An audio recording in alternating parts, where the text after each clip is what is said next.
Studios, hanging out with you where sports meets that thing called life. As you know, Cafe Cubal located for us on 3501 James Street, 324 West Water Street, 401 South Salina Street, all in Syracuse, New York.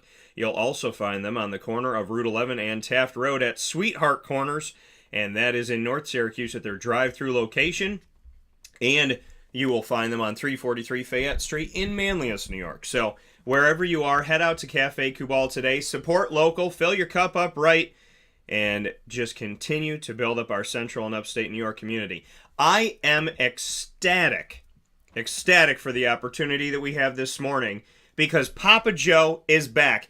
PJ is back in the attack. He's making it happen. He is here with us. That is right, folks. We have had, I think at this point, over 3,500 guests on Wake Up Call with Dan Tortora. And I'm not saying this because he can hear it. I'm saying this because I mean it. Papa Joe being on this show with me has been one of the greatest blessings of my life. It is a time capsule that I will always be able to, and he'll always be able to go back to and listen. There are very few people, if anybody in this world, that can turn around and say, hey, my uncle, my father figure has been able to do my show with me. Who can say that on Fox? Who can say that on ESPN? Who can say that on Yahoo? But I get to say that. I get to have the pleasure every single week, and I know he's been away for a few weeks getting better and getting on the mend, but I have the pleasure to be able to say that our conversations are time capsuled. They're recorded. Our laughter, our serious conversations, our breakdowns of different things, the days he made me better, which is every day, they're all on video and they're on audio, and I get to keep these things forever. So it is my honor to talk to the coaches and players and everyone I get to talk to. But I would tell you, beyond a shadow of a doubt, that there is nothing that can keep up with, contest, or take the place of the fact that someone who I consider such a massive part of my life is here with me and has dedicated so much time. So today, you get to witness, inside of the Cafe Cubal studios, the return of the Goso, the grand old smooth one, Papa Joe, PJ, the man, the myth, the legend, the guy who deserves his own t-shirt. Papa Joe will be joining us in just a second. We'll be doing our college football Week 11 picks, our NFL Week 10 picks. I can't wait to do that with PJ again. I held down the fort, tried to last week, and made my picks. The Jacksonville Jaguars will be in conversation. We'll talk Major League Baseball World Series and Dusty Baker Jr. finally getting one as a manager. And then in hour number 2 to round out the show, my closer, Chris Heidel, will be joining the show from HerbFM Sports Radio. Rob Drummond and I joined him on his show last night. I'm returning the favor this morning as we talk Florida State at Syracuse. He'll be coming in for the game. He's a big Florida State fan. So Florida State at Syracuse, final home game for the Orange inside of the Dome this season for football. We'll talk ACC football and overall college football. So a lot of great stuff coming up inside of MonPazPopcorn.com's What's Poppin'. You are with us worldwide on Facebook.com, YouTube.com, and MixLR.com, all / Wake Up Call DT. You're also with us on wakeupcalldt.com's homepage and on facebook.com / livenowdt. So however you're tuning into the show, thank you for making us a part of your morning. And I want to let you know as one final note, the jersey I'm wearing today, you say, Dan, who's number 13 on the Jacksonville Jaguars and why am I not familiar? Well, there is a number 13 on there right now, and it's a guy that's been on the show, Christian Kirk. And I appreciate that he wears my grandfather's number. But this one was made years ago, and if you look on the back of it, it says Covino. Because my grandfather, on my mom's side, so same side as PJ, my grandfather, Tommy Covino, Thomas Archibald Covino. His favorite number was 13. His favorite day was Friday the 13th. And people say, why 13? Why would he pick such a scary day? Why would he pick a number, taboo, and this and that? Because my grandfather was about taking the worst of things and turning them into the best of things. So, lucky number 13, I wear it proudly on the show.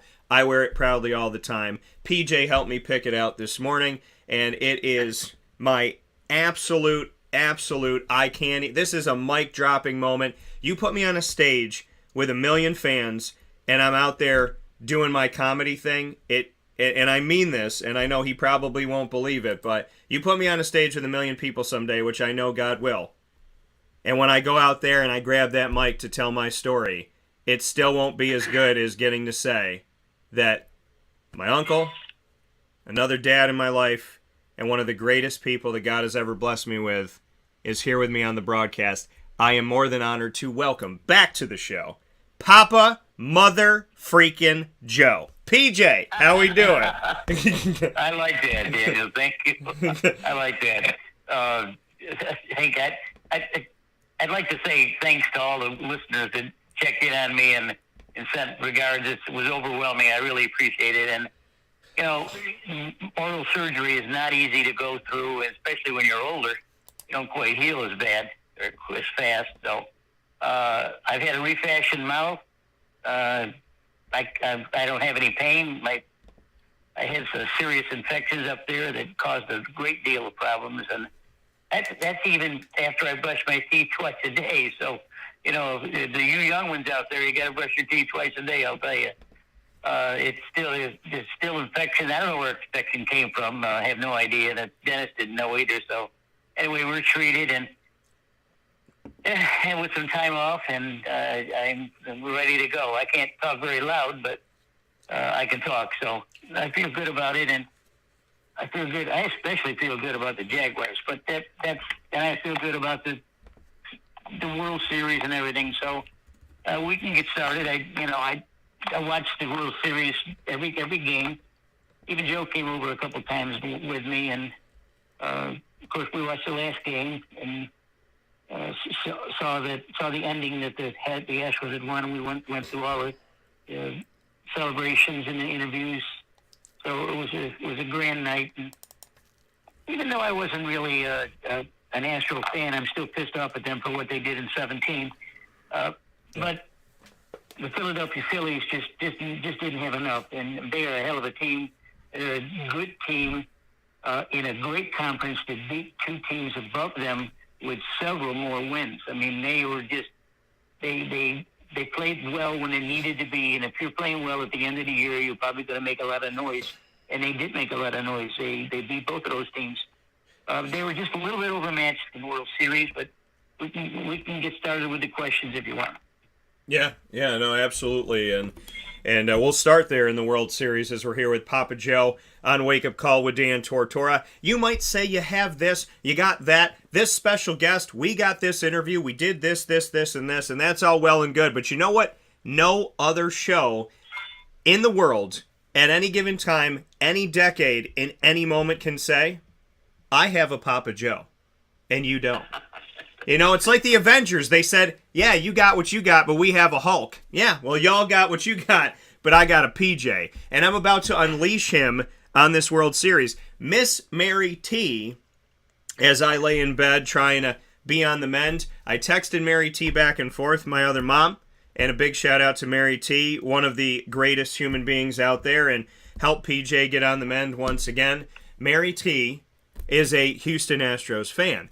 And I was messaging her back and forth, and on that day that the Astros won it all, and she had a little go Astros, and she was very excited. So even though I'm upset and frustrated with what the Astros did in the past, and even though as a pitcher I probably would keep beaming them right now, not above the neck, but I'd probably keep letting them know I know what they did, I am happy for Miss Mary. And I remember saying it that night. I was like, you know what? No matter how anybody feels about the Astros, there's two positives tonight.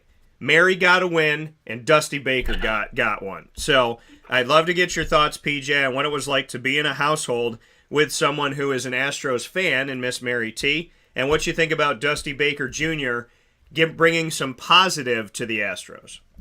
Well, Mary was really talking junk the whole time, the whole series. Joe and I were Philly guys, and I had to sit here and watch it with her, and she's become quite a baseball fan over the last 10 years. She's learned a lot listening to me, and she asks questions all the time. So she's fully aware of how the game is played now, and she understands how much better that Houston was with Philly than Philly. So, well, I'd like to have Philly's infield, though. My goodness, can those kids play? That kid at third base, that Bone kid, he's going to be a superstar, a real superstar. There's a few sidelights that I watched that I picked up in the game, and I especially like the way Bryce Harper used to talk to the younger guys. Remember, he used to be a younger guy 10 years ago. Talk to the younger guys and, giving them some hints about what pitches were coming. He did that once with Bone, and the next time the kid got up, he went yard. So those kind of things are hidden, but you can see that they talk back and forth and they give each other direction. But you get to the Astros certainly haven't lost any ground at all, and they're certainly one in the hierarchy of baseball. I don't think, matter of fact, I know there is not a more respected player and coach in this league than Dusty Baker. I remember Dusty Baker when he played, of course, and he played for several years. And managing, I've known he's managed several different places, but 3 teams to the playoffs. He knows his stuff. He knows it. And he's a very humble man. And you can't not like the guy. I mean, he's just full of it all the time. He doesn't show it, but he's also very positive with his players. The younger players especially, when he came into this situation, Crane, the owner of Houston, he needed someone come in with a sort of like a firm hand, but also a baseball man that knows what these kids were doing and what these kids were talking about. And most of them were still kids, according to Dusty, of course. And their general manager, Click, who brought in also, and he got some parts to put into play. And between everyone, I think, not Crane, but between Click and Dusty, they got a formidable team again. And bringing in Justin Verlander wasn't hurt. He's going to be the American League Cy Young Award winner this year. Of course, there's no one else close. That'll be his 3rd award. 39 years old, still bringing heat. 90, 96, 98 miles an hour fastball. Guy's a freak. I know he's rebuilt a couple times, but if he can still throw that hard at that age, you got to respect that. Houston showed a lot of maturity. Yeah. They just have fabulous athletes. I mean, they're solid everywhere. Outfield's a little shaky, but I like the way the McCormick kid played in center field. So they still rely on their core of hitters to bring them into the play and win some games for them. But their forte is pitching, and if you have to face Justin Verlander, and then you got to face Fabio Valdez, and then you got guy after that who got hit a little bit. But anyway, he did a good job during the year. Those are 3 pretty formidable pitchers, and I'm glad to see that Justin Verlander finally got a win. I mean, he was really shaky. He probably needed to come out of the game in the 3rd inning by the way the balls he was throwing. But Dusty hung in there with him for 5 innings. That's all he really wanted out of him. And then the bullpen took over. So the series ended the way it was supposed to because the Astros were the better team. And they were a better team, and you've heard me profess this over the years, is you win championships with pitching and defense, and that's what they did. Philadelphia's defense was extraordinary. Their pitching not quite up to par, but they will be. And the Astros won because of pitching and defense. And you've got guys making plays. Bregman, nothing is by Bregman at third base. The little guy, Altuve, nothing can get out of him. He plays right field, for Christ's sake. How can these guys... next year, I'm waiting to see next year these guys are actually play in the infield. And he's in right field almost to get a ground ball. It still throws the guy out. Anyway, I don't want to rant about that. But it's not right to see a baseball purist like myself, a second baseman supposed to be playing around in the infield around the second base bag. If you want to shift all you want, but don't go in the outfield. Anyway, Gurriel is a master at first base, even though he's 38 years old. I'm not sure he's going to come back. Plus, he's got a knee injury. Maldonado's a catcher, doesn't hit very well, but knows all the pitchers. Houston is set. They have a serious group of relievers, and they can actually play a game. If the starter can get in 3 innings, they can throw in one guy every inning for 6 innings and throw a shutout. That's how good those guys are. And Mr. Quick, if he's still the manager, is going to have a tough time trying to keep these guys in play because some of them are in free agency, including a lot of his own players, including Verlander. So you got. I don't know how he's going to hold it together. He hasn't even got a job yet. Crane, go ahead. He hires Dusty Baker next year for another year, but he forgets about the general manager who put it all together. And I'm thinking to myself, duh, what are you doing? You know, the guy his contract was up on October 31st. And, you know, say something to the guy and say, listen, I'm going to bring it back. I just haven't got the details yet. You know, nothing. You know, so after October 31st, if I was Jim Quick, I'd go out looking for a job. Yeah. I'm sure his agents got fielding calls left and right all over the place. He's saying, maybe he's saying, well, you know, let's wait for the owner to make up his mind. I'll make up your mind. First, you bring back Dusty Baker, you got to bring back the GM. How are you going to win about the GM who put the team together after the debacle of 17? You know, you just don't do things that way. But anyway, bringing Dusty Baker into that quagmire, I call it, was a brilliant move. There's no one more respected than Dusty Baker in this league, and I'd love to see him, love to watch him play baseball years ago, and watched his rise in the management deal. He's a extremely knowledgeable person. He knows everything about the game. Doesn't hesitate to make a move. Sometimes he's a little quirky and makes a goofy move, but believe me, 9 out of 10 times he makes the right move. And he knows how to deal with these young kids too. That was a big thing. Last year, this first year, how do you deal with this young group that really screwed up about the sign thing? You know, he was just like a big dad to them. They'd all come to him, talk to him. He doesn't yell. He doesn't scream. He has a stern look about him. He knows what he's doing. He knows how to play the game, and he lets his players play the game. He puts them in position to win. And if there was a problem, he would simply diffuse it without anything happening. I mean, he is an extraordinary manager, extraordinary person. I couldn't be more happy for him. So, carry on, Astros. Yeah, you know, Dusty Baker Jr.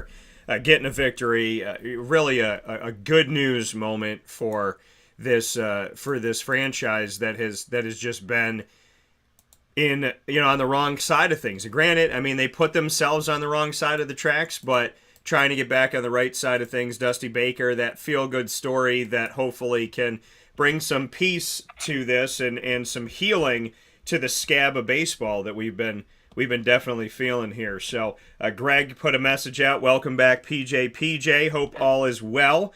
And we know that Meatball number 1 has he was here the second that we went live. It was liked by Meatball number 1. So my big brothers out there, I want to shout out Joey, and I want to say something about Joey really quick. It has nothing to do with sports, but I feel like saying it.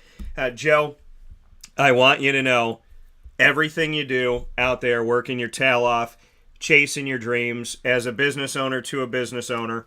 I'm proud of you. I know we fight differently as business owners, and nobody will get that unless they are that. So thank you for what you're doing for your business. Thank you for the type of son and brother and friend that you are, and just know that there are many, many people in this world, but there is nobody that I count higher or more deserving of all the good things that God has to offer. So to my older brother that's listening in right now, I love you, bro, and I got your back. So big ups to you. You know, good kid. You know, you raised a good one, PJ. He's all right. Can we talk about him for a second? Yeah. Joe's a great guy. He's a hell of a son, and he's a hard worker, and his business is really flourishing. I know he's backed up 3 weeks because of the weather here, but he'll get back on the stick and be okay.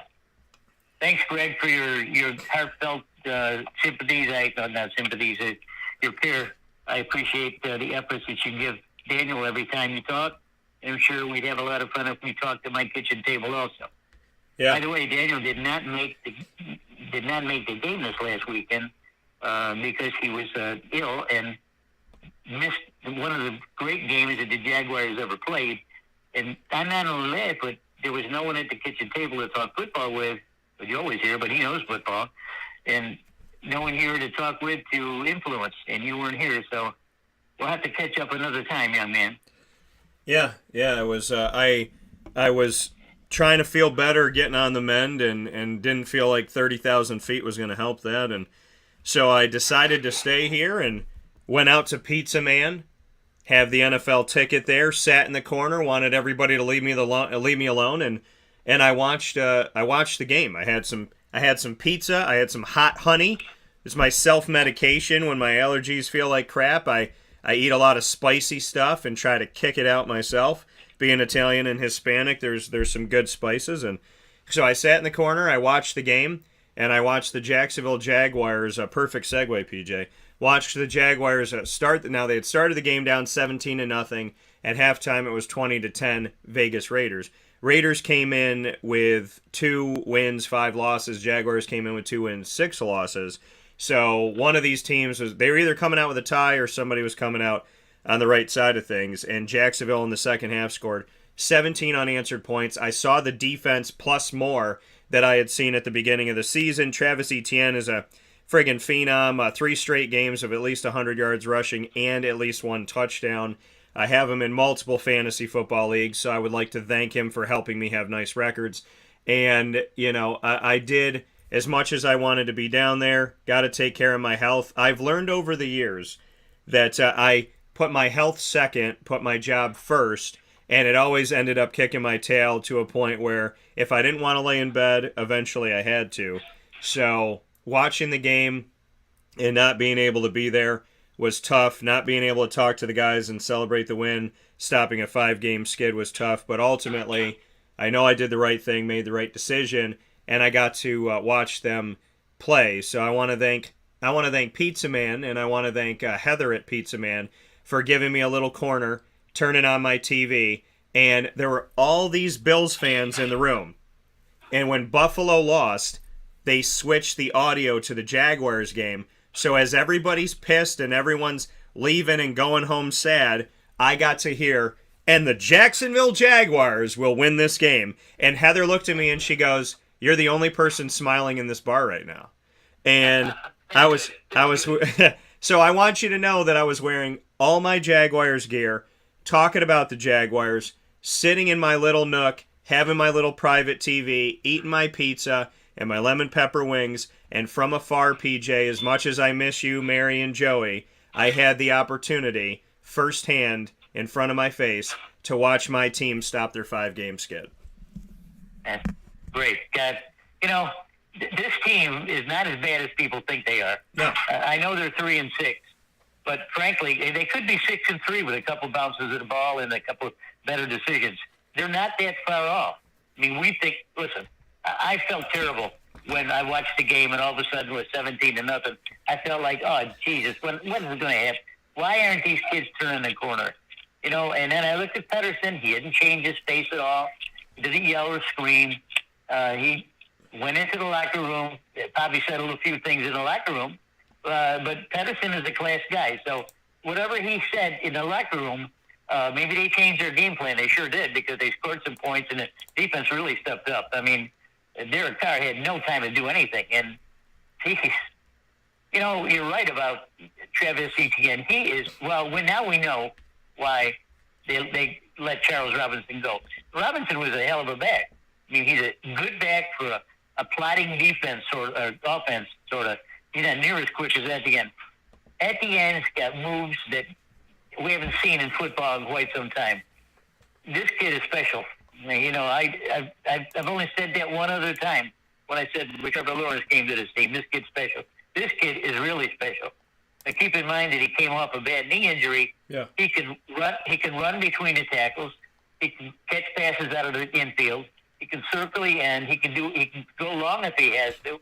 Put him in a slot and chase him down the field. I mean, he is so exciting with the ball in his hand that you just all of a sudden he gets the ball. You just hold your breath a bit, and all of a sudden, boom. He's gone. He's got a slot somewhere, and he's gone. He really is a hell of a player. And and they came back well. They played well. They stopped Oakland.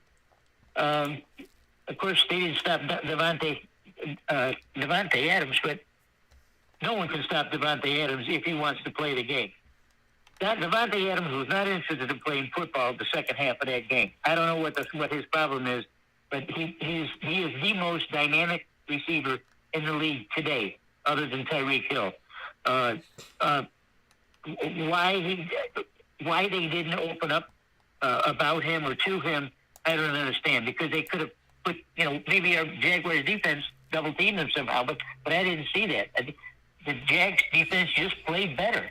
They played better than they did in the first half, and subsequently they shut Oakland out. And Devontae Adams. Devontae Adams had like 126 yards in the first half with 8 receptions or 9 receptions. And, he did. I think the Jags were afraid to touch the guy. He was gold. But in the second half, they really shut him down. And Devontae was not interested in the second half. Maybe he's a salty kind of guy. If he wasn't playing in Green Bay, he wouldn't have that attitude because Aaron Rodgers would find him somehow. So, with that being said, the Jaguars are not that far away from really being a good team. I know I'm optimistic, but 3-6 could turn around really to be 6-3 with a few bounces. So I look at them right now as maybe being an average 500 team, and I'm looking for them to. Of course, this weekend is going to be a monumental effort on their part, just to even show up for the game. I don't think anyone wants to play Kansas City. So they'll have to come up with a good game plan. They're going to have to get the ball to Christian Kirk.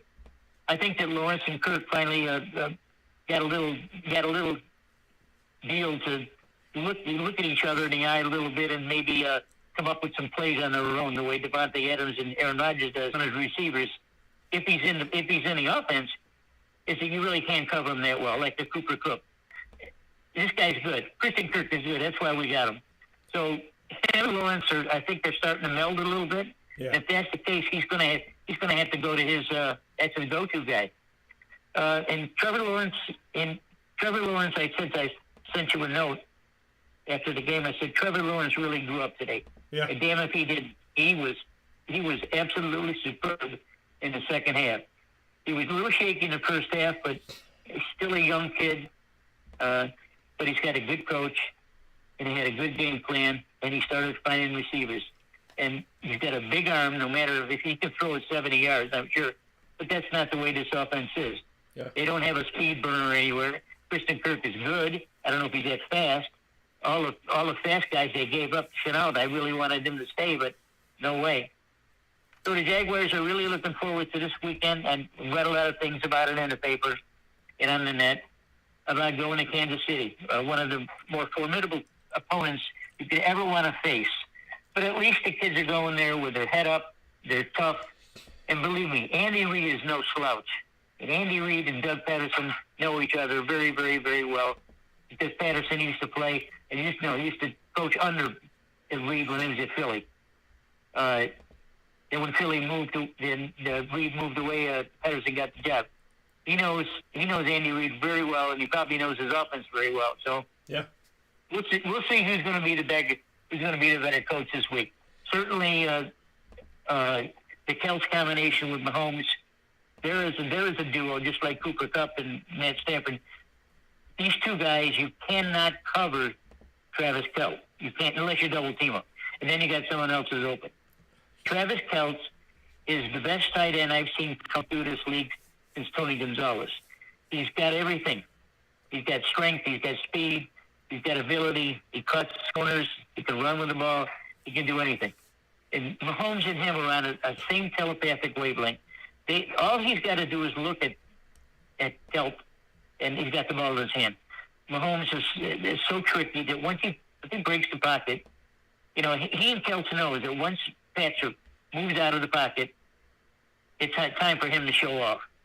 And Kelce will break his pattern off and find an open area somewhere, and Mahomes, darn it, he'll find him and get him the ball. So that's what great players do. So I'm looking forward to the game. I want the Jaguars to be competitive. I don't think they'll win the game, but I think they'll be competitive enough to play well. Yeah, Jacksonville at Kansas City this week are going to be a big-time game coming up here, and I got some thoughts over what PJ's saying in his assessment of Jacksonville this past week. I do want to let people know we talk about my allergies and how not great I've been feeling, and how today my face is all tight and the sides of my face, my jaw just feels some kind of way. So I do want to say that through this tough season of the weather changing a billion times, I'm not saying it just to say it. I'm saying it because I do it for my health. Witty Wicks candles, folks, that are always here in my studio burning bright. This one, Namaste at Home, the natural ingredients that Witty Wicks candles are made with, they help me to breathe more clear and actually help me to feel a lot better. So when I have been going through my sinus infection and these tough times of weather change, I've been lighting these in my bedroom, lighting these in the studio, having this next to me. So when you see this candle during the show in the studio, it's not just here to be here. It's here because it actually helps. So head out to Witty Wicks today. They smell great, and, you know, they have this opportunity to open me up and make me feel a little bit better. So it's called Namaste at Home. And Namaste is not happening outside with this crazy weather, but I get to Namaste at home. So thank you to Witty Wicks for what you do. PJ, talking about the Jaguars going into this last game, yeah, I mean, this defense showed up. Joe said send some candles down there. Well, you go to wittywicks.com, big bro. Wittywicks.com, make it happen. Or just put it on your Christmas list, Joey. I got you. But we'll get it figured out. We got some good smells here. I'll make sure that we get some good candles for Joe. I know Joe would appreciate it. So, the Jacksonville Jaguars, in my opinion, in this game that they just had up against the Raiders, listen, they couldn't afford to lose it. The Raiders came in with 2 wins. Jaguars had 2 wins, like I had mentioned before. One of these teams had to come out showing like there was life somewhere. Devontae Adams, boy, did he make a mistake joining this Raiders team. And Aaron Rodgers has nobody. He's got guys he's yelled at. He's got guys that are injured. There's nobody left. Alan Lazard. That's it. Aaron Rodgers lost to the Detroit Lions 15-9 this past week. An ugly, disgusting game. And, you know, honestly, looking at this Devontae Aaron situation and conundrum and whatnot, Aaron took the money. Devontae took the money. Neither one of them is on a team right now where they're going to go anywhere. So it goes to show you when you chase your dreams and you go after the right things, the money will chase you. Well, Devontae chased a hefty contract and his team isn't going anywhere. And Aaron Rodgers took enough money to account for like half the team, and nothing's happening in Green Bay. I want my receivers. Well, then you should probably share your money, dude, because there's no superstar wide receiver that's going to want to come play with you when you're making $50K a year. Okay, please understand that. Kansas City, with Pat Mahomes doing the same thing, they had Kelsey locked up. But they lost Tyreek Hill. And look, you lose your number one receiver besides Travis Kelsey, who's a tight end, but still your number one guy. You lose Tyreek Hill, and what's he doing in Miami? The team would have been undefeated, in my opinion, if Tua was healthy. They're 6-3 right now, and they're a step away from being at the top of the division and taking the Bills out. So, you know, there's something to be said about this, taking the money and putting yourself in a position where the team gets crippled. Well, Jacksonville, that's not happening with. Jacksonville doesn't have receivers that are taking this crazy money. Yeah, Christian Kirk got paid in the offseason, but this isn't a team that has crazy money. However, or a team that has players with crazy contracts, I should say. However, Joe said he's broke, so I have to bring him down candles. Okay, I will. So, but looking at Calvin Ridley, okay, this is a move that was made when PJ was off the air, and we got to talk about this, PJ. We look at Christian Kirk, he's been doing a good job. We look at Zay Jones, Zay's been coming in, being a good possession receiver. Marvin Jones Jr., still relevant in the offense, but not consistent. And here comes trade day. And if I had a nickel for every time the Jaguars made PJ and I scratch our heads in the last decade, first and foremost, we would have peeled most of the skin off of that place of our head. And 2, we would have been very rich. So Calvin Ridley makes a decision to join the Jaguars. But here's the interesting thing about this. The Atlanta Falcons have his rights. So Atlanta makes a trade with Jacksonville on the trade day before the trade deadline. It could turn into a 2023 fifth-round pick and a 2024 second-round pick if all goes well and he's reinstated. The issue is you traded for arguably one of the best receivers in the NFL, a guy who could be a top 10 guy, if not a top 5 guy in the entire NFL. However, he's suspended for a year. He's already got a black mark. And we know that Roger Goodell seemingly picks and chooses the guys that he punishes, but the ones he chooses to punish, it seems to never be the same again. So the question becomes, will Roger Goodell let him back in the league? Will Roger Goodell give him an opportunity? Will Roger Goodell remember that black mark and always kind of look to Calvin Ridley? Because Roger Goodell seemingly has a short list of guys that get punished over and over. I mean, granted, if you break the rules repeatedly, you're going to get punished. But there seems like he comes down harder on some guys than others. Ray Rice, then Greg Hardy. So the question with Calvin Ridley is, will he be reinstated? When he's reinstated, what shape is he in? Nothing can simulate football, so how long is it going to take for him to get comfortable? Where's his muscle memory at? And can he really be someone that you can trust on the team? If it works out, it's a quiet, amazing trade. But as of right now, PJ, it's trading for a ghost. So I find it a very interesting move. You're right. I couldn't understand that move either. And I really thought for a moment there, I said, he's going to be on the team. And then the more I read and I remembered that he's suspended and he won't be doing anything until next year. Listen, this kid's fabulous. This kid came from the best college program in the country in Alabama. And he knows how to play the game. He played under a couple of good offensive coordinators. Nick Saban gave him a free hand. I don't know if he screwed up over there at all, but he sure screwed up in the NFL. And I don't know how you trade for a guy that's not going to give you immediate help until next year, and you give away a couple of draft choices. I don't understand how that works. Maybe the Jaguar GM would like to explain how that works. And what do you do with the guy in the offseason? I mean, does he and Lawrence get together maybe in a clandestine way and just sort of play catch with each other? I don't understand it. I know the kid can play, and he can catch, and he's real fast. So I guess Pedersen's look. I'm sure Pedersen said, yeah, bring him on. And he probably didn't realize that he wasn't going to play this year either. I did not think that the kid was suspended for the whole time. I don't know what I was thinking about.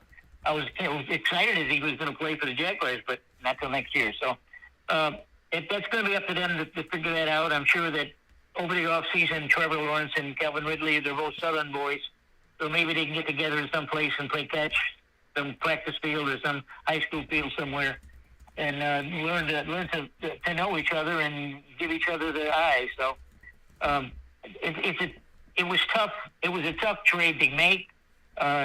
Apparently, the Jaguar hierarchy thinks that much about the kid, and they probably did their due diligence at him. He screwed up. Yeah, he screwed up. And Goodell, he put the hammer on him. So I'm sure he's going to come back clean. He'll be ready to go. It was a trade that really piqued my interest. I don't know how they did it or why they did it. Yeah, I mean, you build toward the future, but you don't do anything for the now. And Jacksonville, it's ironic they're building toward the future and not the now, because the Jaguars, in my opinion, when it comes to the draft, I mean, if you look back on the draft, they've gotten rid of almost all their players and all high draft picks. They've let Jalen Ramsey go. They've let Leonard Fournette go. They've let Laviska Shenault go. They've let D.D. Westbrook go. They let DJ Shark go. I mean, you look at Blake Bortles. You look at all of these players that they brought in, and over time, these high draft picks. I mean, the guys that they still have, Juwan Taylor, Cam Robinson, but a lot of it's not only building toward the future and then turning around and letting go of it. It's getting rid of guys in their rookie contracts and letting these players go. And to me, it's an admittance of, hey, we drafted wrong. And I think, I was asked the question when I was doing a live show within the last couple weeks. They said, if you were leading the Jaguars, what's the first thing that you would do? Like if you ran the team, I said, well, I would draft right. I said I would be the general manager and I would draft correctly, because when you draft somebody and you let them go 2 years in, 3 years in, you're admitting to me, hey, I drafted wrong. Or, this guy didn't pan out. I didn't do my research. Maybe it's you did your research and it just didn't work out. Or maybe it's you didn't do enough research. You gotta look yourself in the eye and figure that out. Maybe it's a little bit of both. But it's very concerning to me when the Jaguars go into the draft and over the past decade, you look at these players and say, well, none of them are here. The year that Jacksonville was knocking on the door of the Super Bowl a few years back, I did an article when I was sitting in Pittsburgh for the divisional game that they won. And as I'm sitting writing the article, doing my research, I realized over a 6-year period, the 40 some odd players that the Jaguars had drafted, none of them were on the team anymore. So when you get rid of 40 players over 6 years, that's more than half a decade of draft stock with you going, none of these draft picks panned out. And if none of those picks panned out in a 6-year period of 40 some odd players, that's on you. And you're putting your team together after you're trying to put your team together. Now, granted, the contracts, the highest contract on the team right now is Christian Kirk, 4 years, $72 million. Now, he's come through and he's done some really good things. Trevor Lawrence, in his rookie contract, despite being the number one pick, he's not costing a ton of money.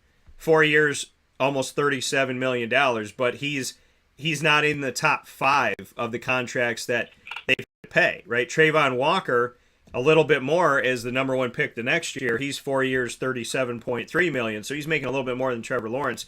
The second highest contract is Cam Robinson, 3 years, $54 million. So Jacksonville isn't paying the crazy money, but they did pay big money to Christian Kirk and Christian Kirk to come through.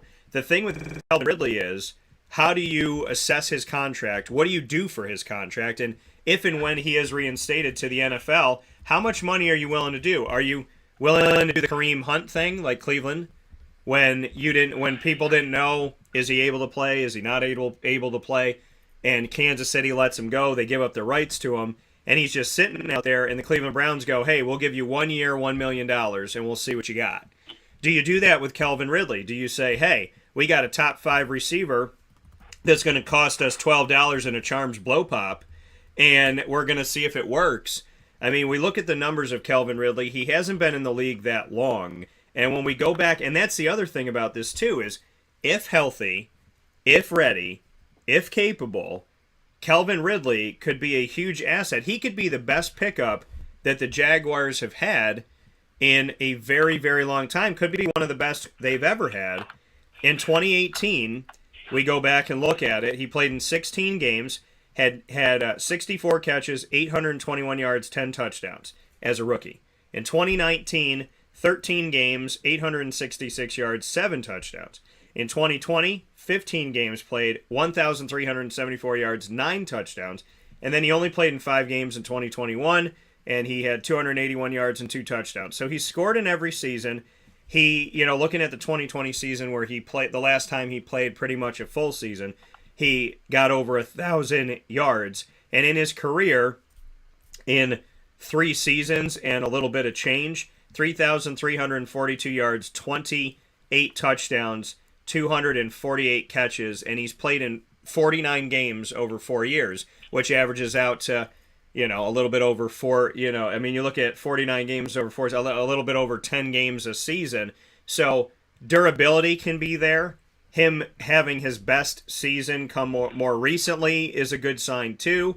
I mean, there's a lot of upside to this, but my thing with Jacksonville is if and when he's reinstated, which hopefully Shad Khan knows something we don't know, because the thing that's crazy, PJ, they traded for him. They're not allowed to talk to him. And that's what I was thinking. So I read that this morning. The Jaguars traded for a guy that they can't talk with. They can't interact with him. So I don't know if the coaches can, anonymously drop off a book on his doorstep, hey, here's your regiment, or drop off the playbook and say good luck with this, or have somebody else drop it off for him. I don't know how this works out, but you traded for a player that you can't talk to, that you can't discuss the future with. So, I mean, this is a really big move for Jacksonville that could pay off dividends, but I'm leery over the fact I love the numbers and what he can be, and that he's a young receiver. And I like him playing with Trevor Lawrence, and he's coming from Alabama, Trevor from Clemson. Perfect. And you got LSU, Alabama, you got a ton of SEC on this Jaguars team, Florida, Kentucky.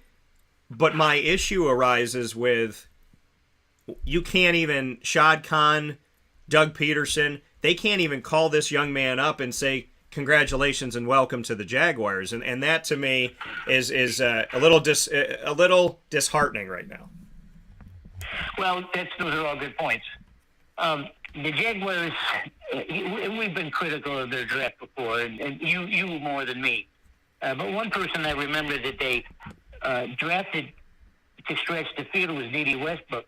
Yeah. And he didn't work out either. But I was yelling at the TV, get the kid the ball somehow.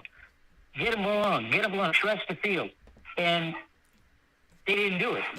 Maybe because Westbrook wasn't smart enough to realize what he was doing. He's no longer with the Jaguars either. I don't even know where he's playing. But, Ridley is that kind of guy where he can stretch the field, and he knows what he's doing, and he knows who he's playing for, and he knows football. So, Ridley won't be a problem learning the Jaguar offense, I'm sure. If they ask him to stretch the field, he will do that, and he'll make a lot of touchdowns, too. Chenault was another kind of guy that I'm saying to myself, pick Chenault the boy. I don't care how you do it. Flare him out, put him in a running back, pass out of the infield, whatever, down the field. Get the ball to Chenault. They didn't do that, and now they lose him, and he's playing for someone else. But he may not pan out for them either. So there is some history here of some bad picks in the Jaguars, but not with Kirk. Kirk's the real deal. But, Arnold played well. He could use a good tight end. Arnold played really well. He caught a couple of passes. And Trevor Lawrence needs a few guys that he can count on. If he's got 4 seconds to throw the ball back there, he's got a second to turn and look here and there and everywhere to try to figure it out. If he breaks the pocket, he extends the play. Now he's got maybe 6 seconds to play to get the ball out. Ridley can break the field. He can actually break a game wide open. He's that good. I loved watching him play at Alabama. I just loved it. I knew that once he catch a ball in the flat, if there wasn't anyone out there, he's gone. He's got shifty moves. He's an excellent player. So I'm hoping. I didn't realize that they had to put restrictions on. He couldn't even talk to the guy who just drafted, or just traded for. That's a bummer. I wonder when they could talk. Well, Khan probably Peterson checked in with Khan and said, "Listen, I got a guy I want to bring to the team. He's a dynamic player. I love him. He can really do well for us." Khan says, "Okay, we'll go ahead and trade for him." Yeah, but we can't play till next year. What? Khan, what? Khan can sit on his boat and go circles in Jacksonville and try to figure that one out. But he must have got the approval, so he's going to be playing. I'm excited to have him, and I know he'll do well. He screwed up. He knows that, and he probably called Nick Saban and said, "Hey, Dad, what happened to me?" And he says, "Look, you didn't follow my direction. Every kid that leaves my program knows what he's doing. You screwed up. You got to deal with it." So, Calvin, you got to deal with it, and you got to be ready. And if you can hook up with Trevor Lawrence at the end of the season, a couple of guys down in some podunk-town high school field and throw them around, let's do it. Let me tell you this. I'll put it to you like this. I think Calvin Ridley gets back on the field before Urban Meyer leaves the bar. I do. Urban Meyer, don't mention that name to me. Oh, my goodness. Yeah. I saw Dan Mullen. Dan Mullen was on the show a little while ago, too. I think it was just for college, though. And I didn't. He's on some network. I'm not sure. I don't really listen to all that stuff. I don't get too involved in the college talk. I just read what I want to read, and I surmise what I want to surmise and pick what I want to pick based on what I know. So nothing Dan Mullen can tell me that I don't know. So, Dan, sorry, buddy. Yeah.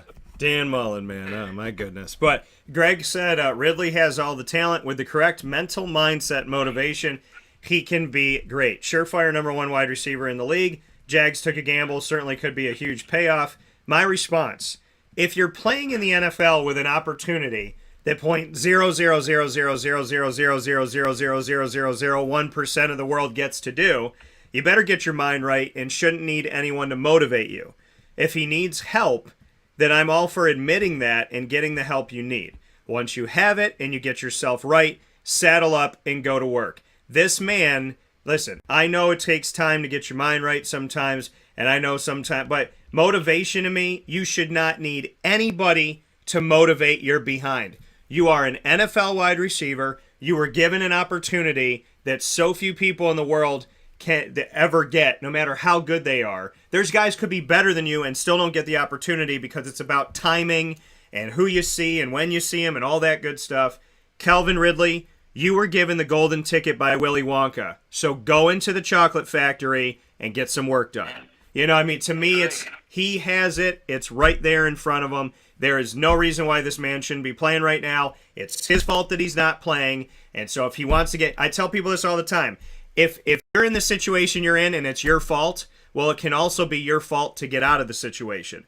So if you're the reason why you're in this bad situation, be the reason that you get out of it. And I hope that he does. I would love to see him in the Jaguars locker room. I would love to get to say that I get to interview Calvin Ridley with this Jaguars opportunity that I've had for 12 years now. So I welcome you, Calvin, with open arms.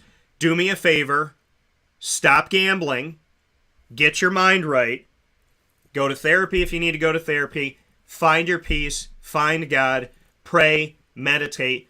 Do what you need to do to get yourself healthy, because there is nothing more important than that.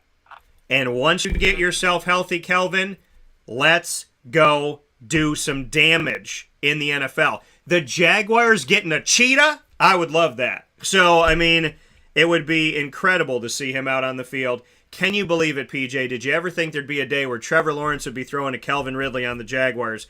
So, if it gets to happen, I would love to see it happen. Hopefully he gets reinstated. Hopefully this thing pans out. And then imagine this offense, PJ. Trevor Lawrence, Christian Kirk, Calvin Ridley, Travis Etienne. That doesn't get any better than that. A mofo men. I love that. A mofo men. We started with Papa Motherfreaking Joe, and we're going with a mofo men. Right. So we will take a. Watch my language on the air, Daniel. Oh, it's okay. I find ways around it. With that, I'll let people figure it out. Yeah. A mofo men is going to be a T-shirt, I think. So with that being said, we're taking a step aside for a fast break. When PJ and I roll back around, we will have the opportunity to talk with you about our college football Week 11 and NFL Week 10 picks. We will go back and look at our records overall, and PJ and I will get after it as we help you set up your picks. Maybe you agree with us, maybe you don't. We'll talk about it after this fast break from inside of the Cafe Kubal studios. This is Wake Up Call, and you are amazing. Remember that.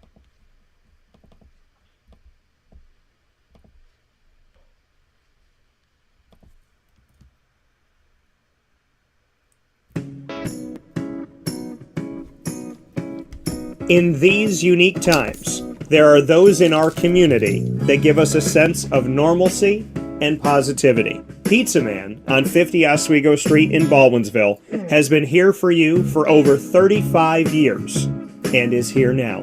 Call 315-638-1234 or order online at pizzamanbville.com to bring those familiar tastes into your home. And remember to come see our monthly on-site broadcasts centered around the community and our Baldwinsville beats.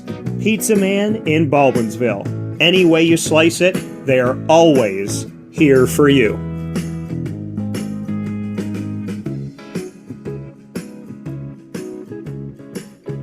This is Jimmer Sikowski, owner-operator of Chick-fil-A Cicero, 7916 Brewerton Road in Cicero, right in front of the Home Depot.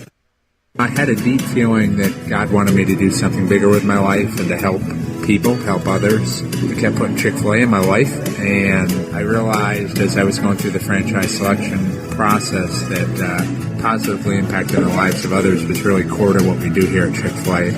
First of all, it starts with the food. The food is brought in fresh daily. We bring in local produce. We prepare to order in the kitchen. We hand bread our chicken. We hand spin our milkshakes. It's great food. It doesn't taste like fast food. I think the second thing is the way people feel when they come in a Chick-fil-A restaurant. It's different. We try to treat people with intentional kindness here, which is very different and deeper than good customer service. And so I think it feels remarkable for most people to come in a Chick-fil-A restaurant. And then lastly, the impact that we try to have in the community is very different. It's a big part of The expectation of every operator of a Chick-fil-A restaurant is that they're actively engaged in their community, they're a leader in the community, and they're making a difference. When they realize that what we're striving to do is to shine a little light in their life, that's a very, very different experience than you will have at any other quick service restaurant. And it's that remarkable experience that I think people will emotionally connect with.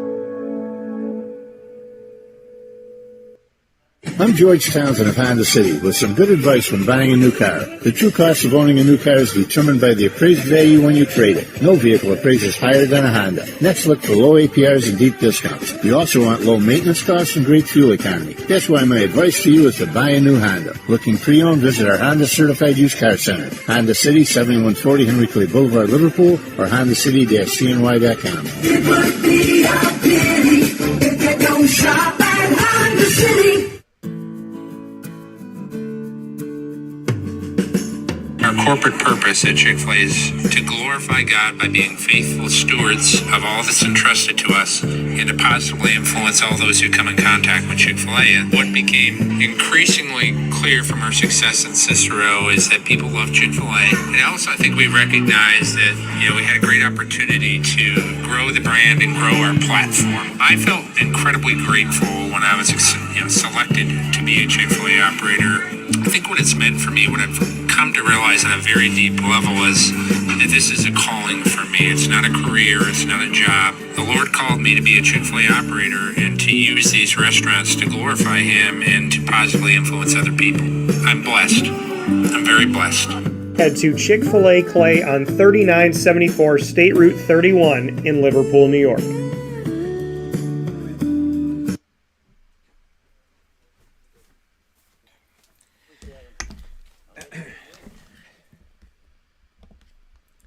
Welcome back here to Wake Up Call with Dan Tortora inside of the Cafe Kubal Studios, hanging out with you where sports meets that thing called life. Always appreciate you being here on Wake Up Call with Dan Tortora inside of these Cafe Kubal Studios, and I can't thank you enough for being a part of the show. Truly appreciate it. Cafe Kubal, 3501 James Street, 324 West Water Street, and 401 South Salina Street, all in Syracuse, New York. You'll also find them by going to the corner of Route 11 and Taft Road at Sweetheart Corners in North Syracuse to their drive-thru location, and you can go out to Manlius to their double-decker cafe.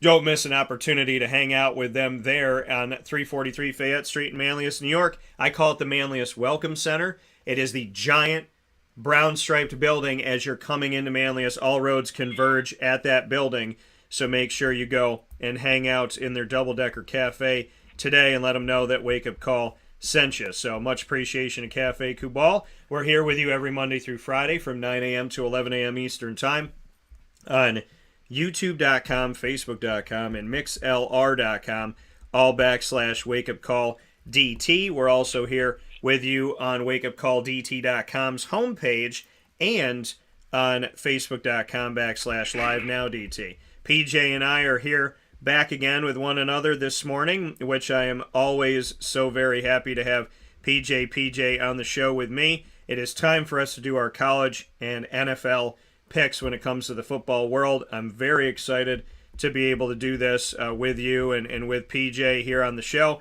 For those of you that have been keeping the tallies, I know Greg's playing the home game. So for those of you doing that, we have our current records as it stands collegiately.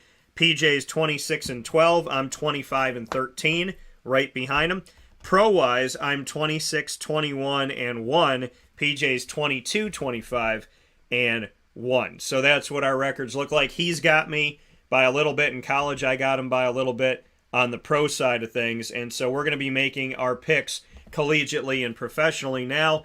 Greg had sent some games he's hoping to hear from. PJ, I don't know if you're familiar with this, but Corsica, I don't know if you ever went to it.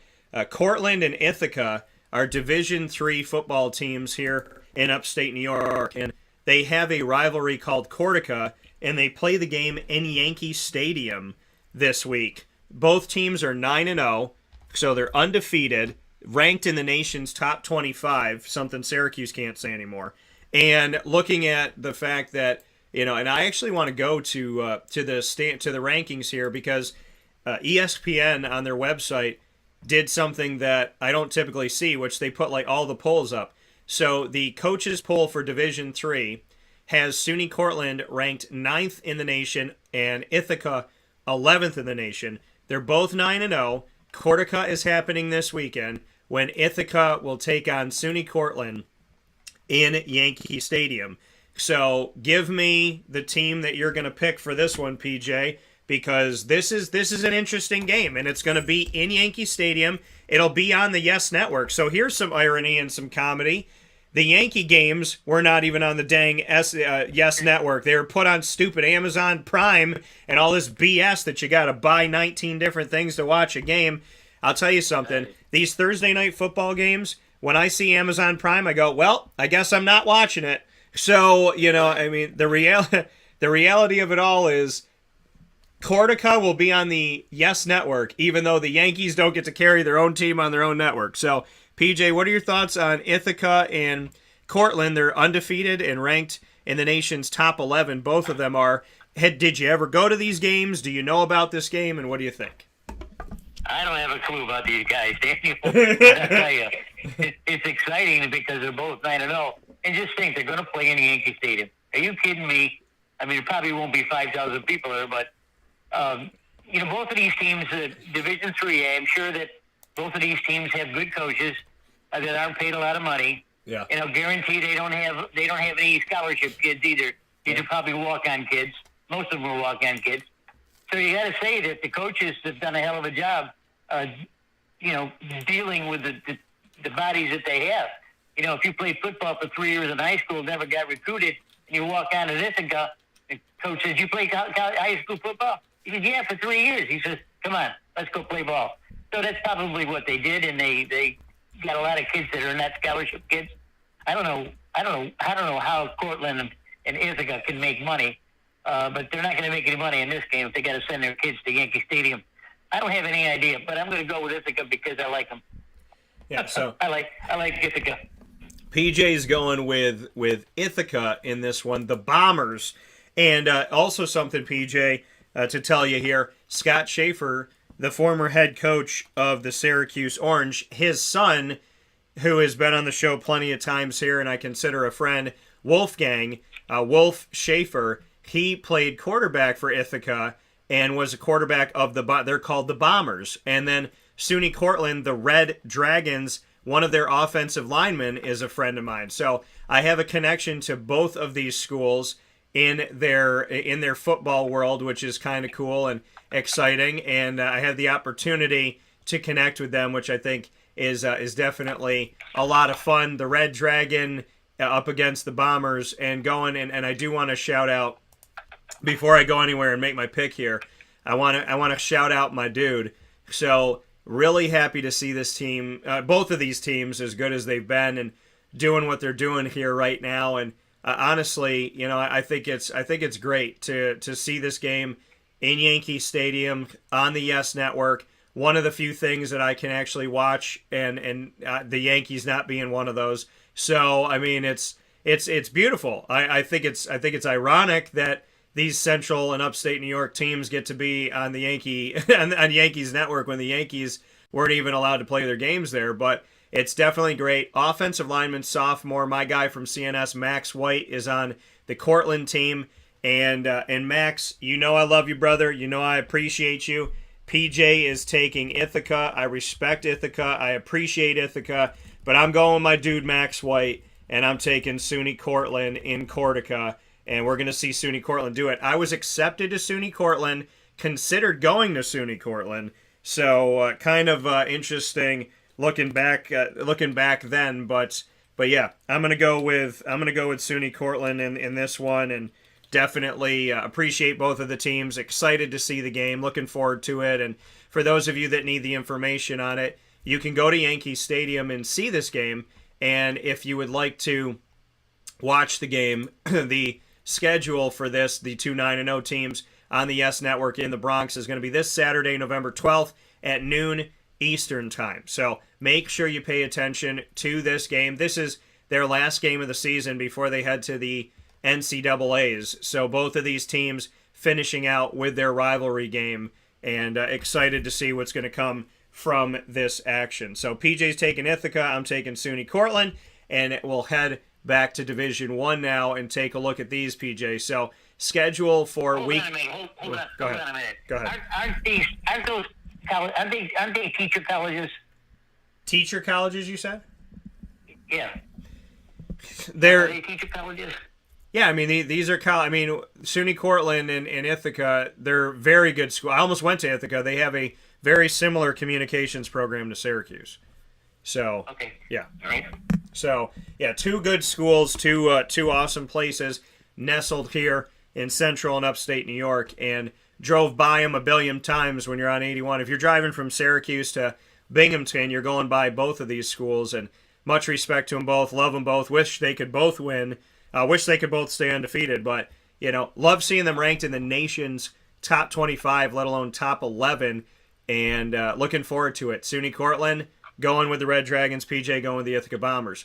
Going into the other games here, PJ, we've already had some games happen. MACtion is full in action as we are seeing the MAC get after it on Tuesdays and Wednesdays. Bunch of games have already been played. Eastern Michigan, shout out to my friend Fred Reed, who passed on Mother's Day this year.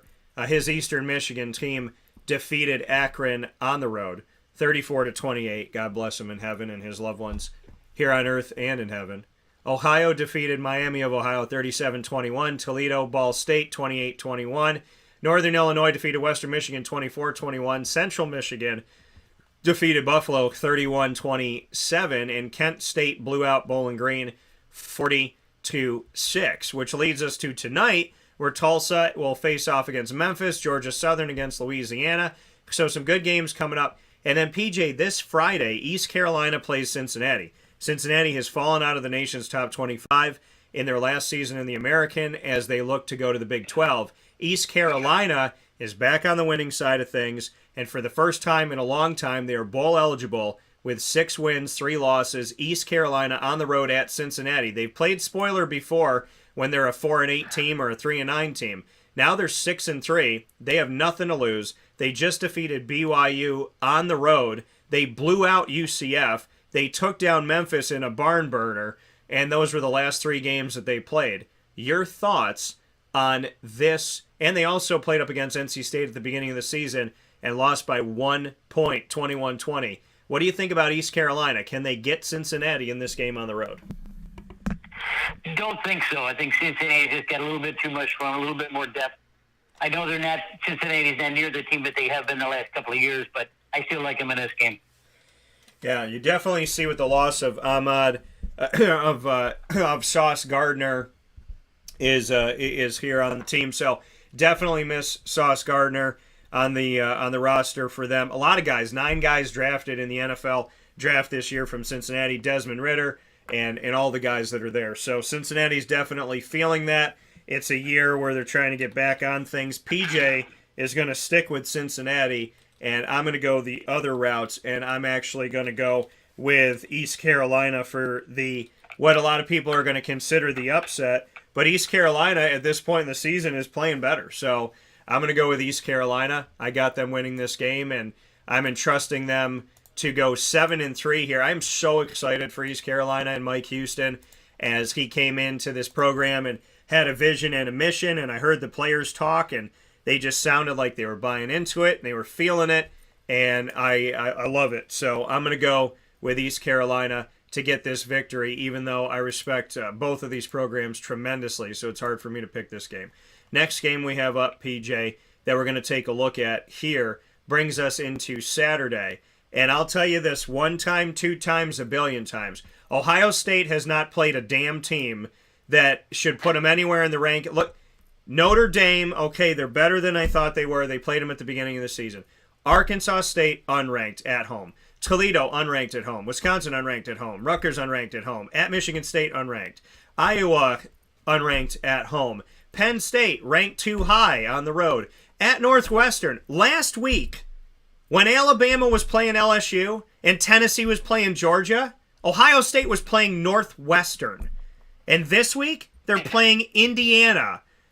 I cannot throw up in my mouth more than I have they play Indiana, they play at Maryland, then they play Michigan. And the only reason why that's a big game is because the committee made it so. And they're pretending, putting both of these teams in the nation's top 3. For what reason? No reason, other than the fact that preferential treatment goes to the Big Ten. Ohio State plays nobody. And it's annoying. And I'm not trying to disrespect the teams. I'm not saying, oh, these teams don't matter. I'm saying when I say they play nobody, they're not playing ranked teams. Everybody talk, oh, the ACC's down. The ACC's not good. The ACC doesn't have this. Ohio State has played cupcake,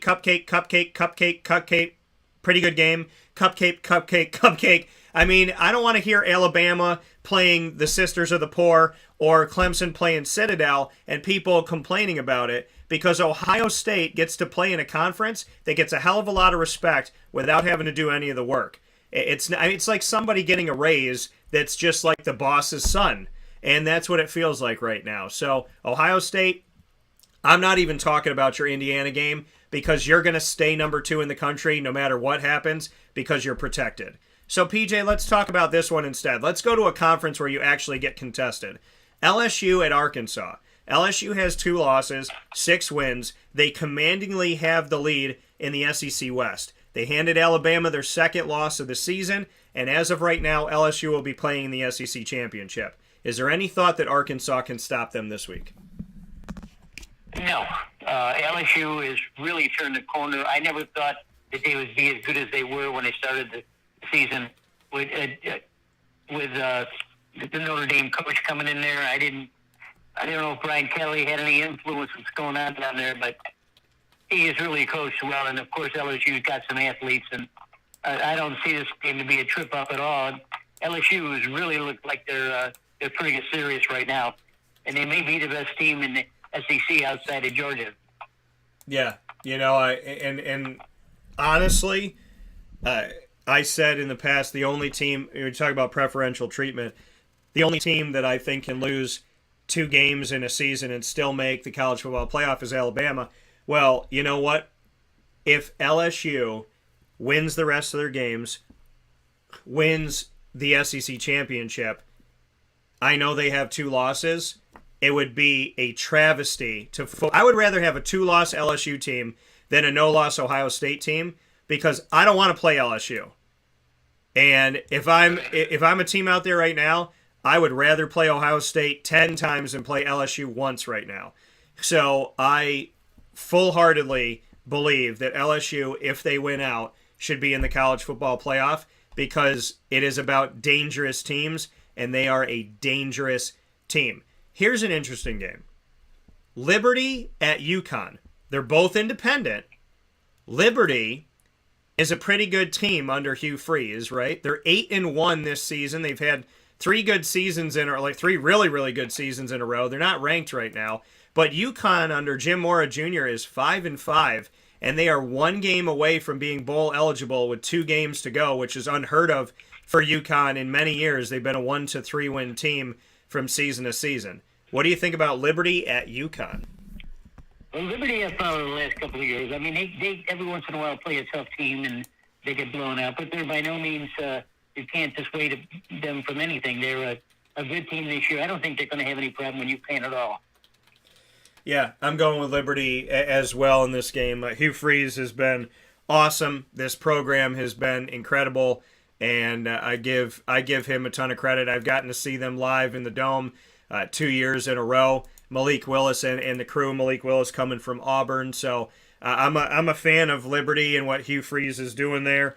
And I mean, this team, what in the COVID year, was it the COVID year? No, I think it was the COVID year. It had to be. They played and almost, because Liberty was the team that like the ACC played. They beat 2 ACC teams, including Syracuse. Almost beat 3 ACC teams, which is insane. And Greg agreeing that LSU should make the top 4.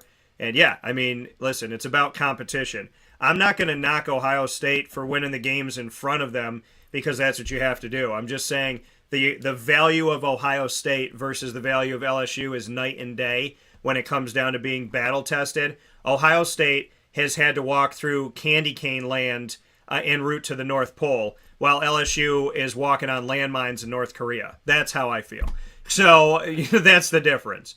Next game up here, PJ, that we're going to take a look at is going to be there's a bunch of ranked teams not playing ranked teams this week.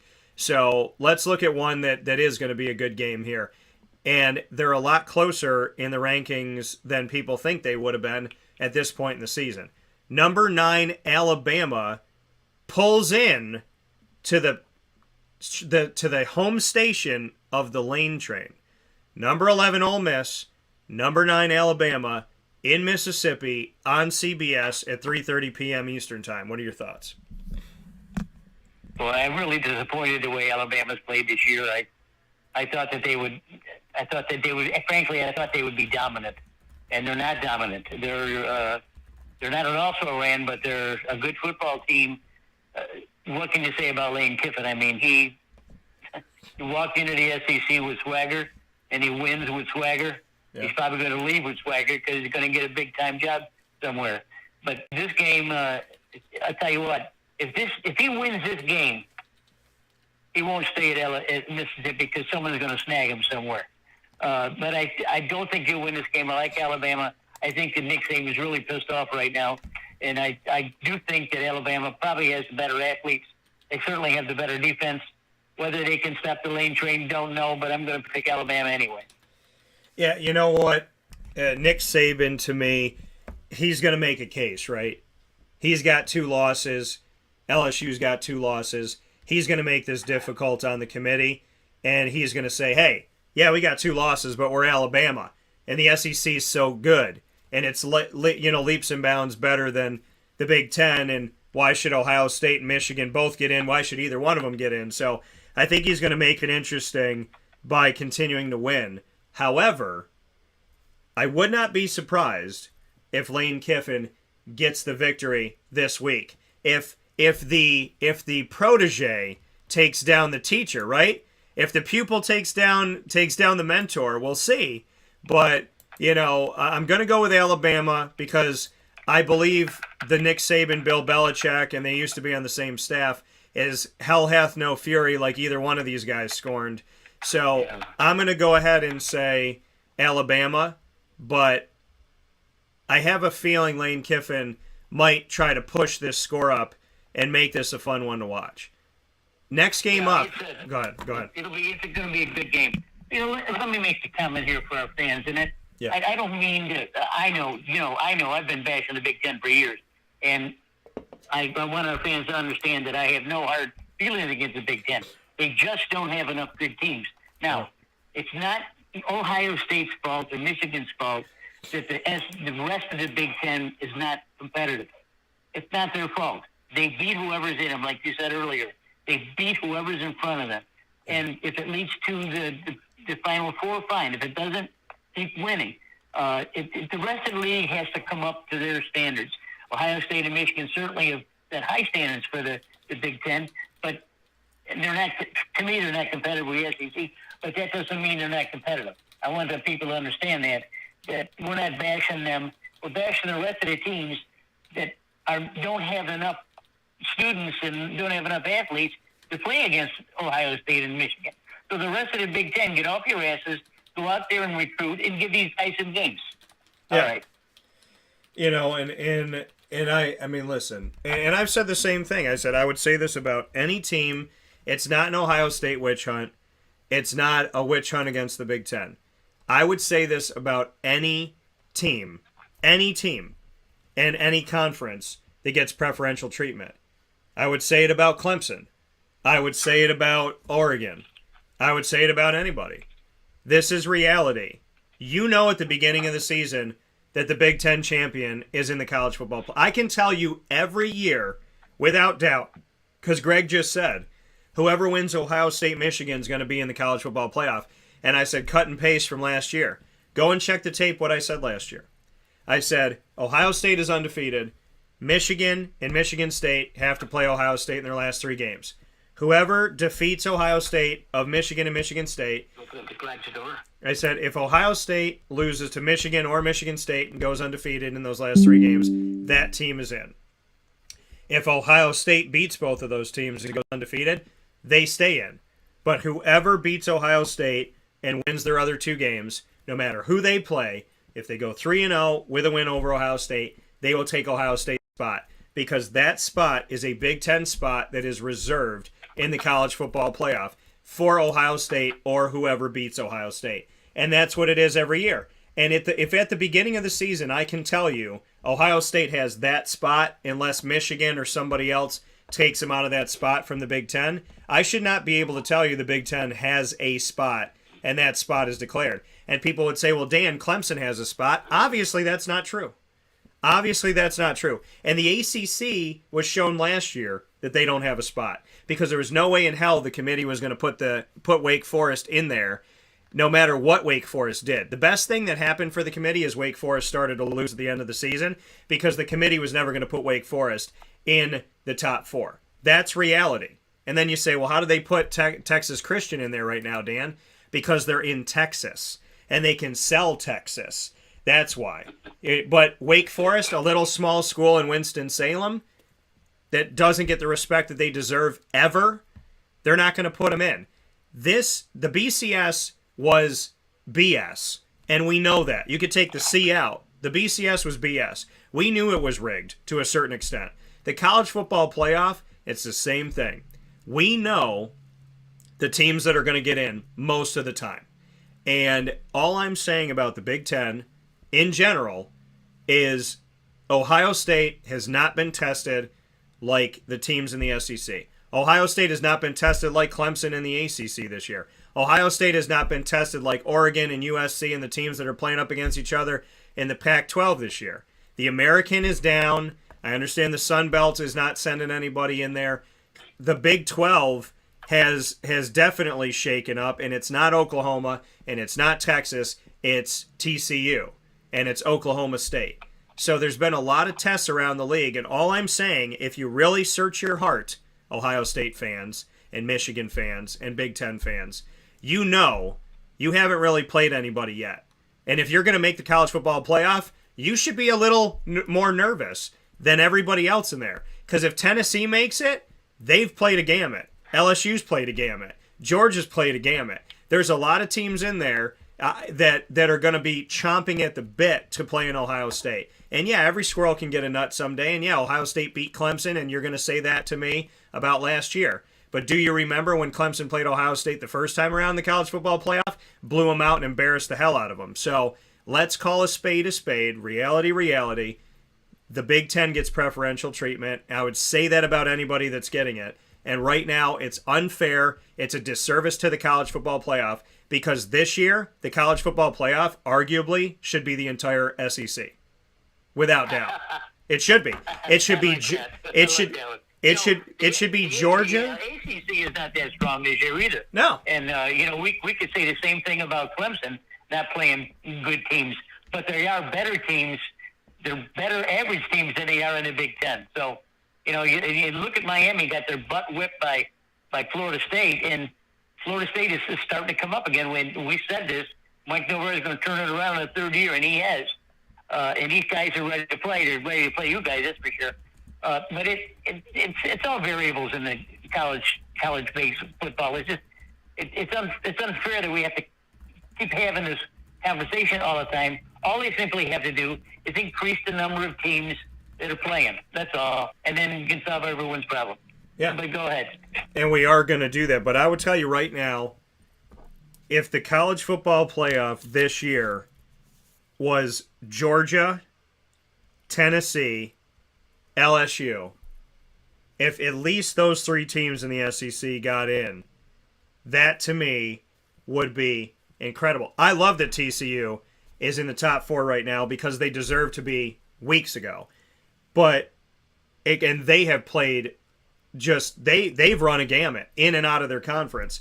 And I love what TCU and Sonny Dykes is doing, and I love what he did at SMU. And I love the fact that he's been on the show and I've had the opportunity to be around him. But Tennessee and LSU, if Georgia's going to make the college football playoff, I don't see how you keep Tennessee and LSU out of it.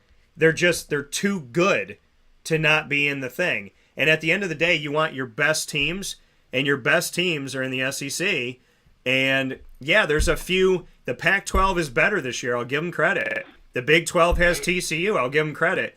But I would pick TCU, Oregon, USC, and all the teams in the SEC that I've mentioned above Ohio State or Michigan. I don't want to watch Michigan play Georgia. I want to watch Georgia have to play Tennessee. I want to see that game again. I want to see round 2 of that. And LSU may arguably right now be the scariest team in college football, and it's not Georgia. I think right now in this moment, LSU might be the most dangerous team in the FBS currently. Okay, that's true, but Georgia and Stetson Bennett have done a hell of a job, and Tennessee got their ass handed to them. So Georgia is one of the best defensive teams I've seen in recent years. They have the offense to back it up.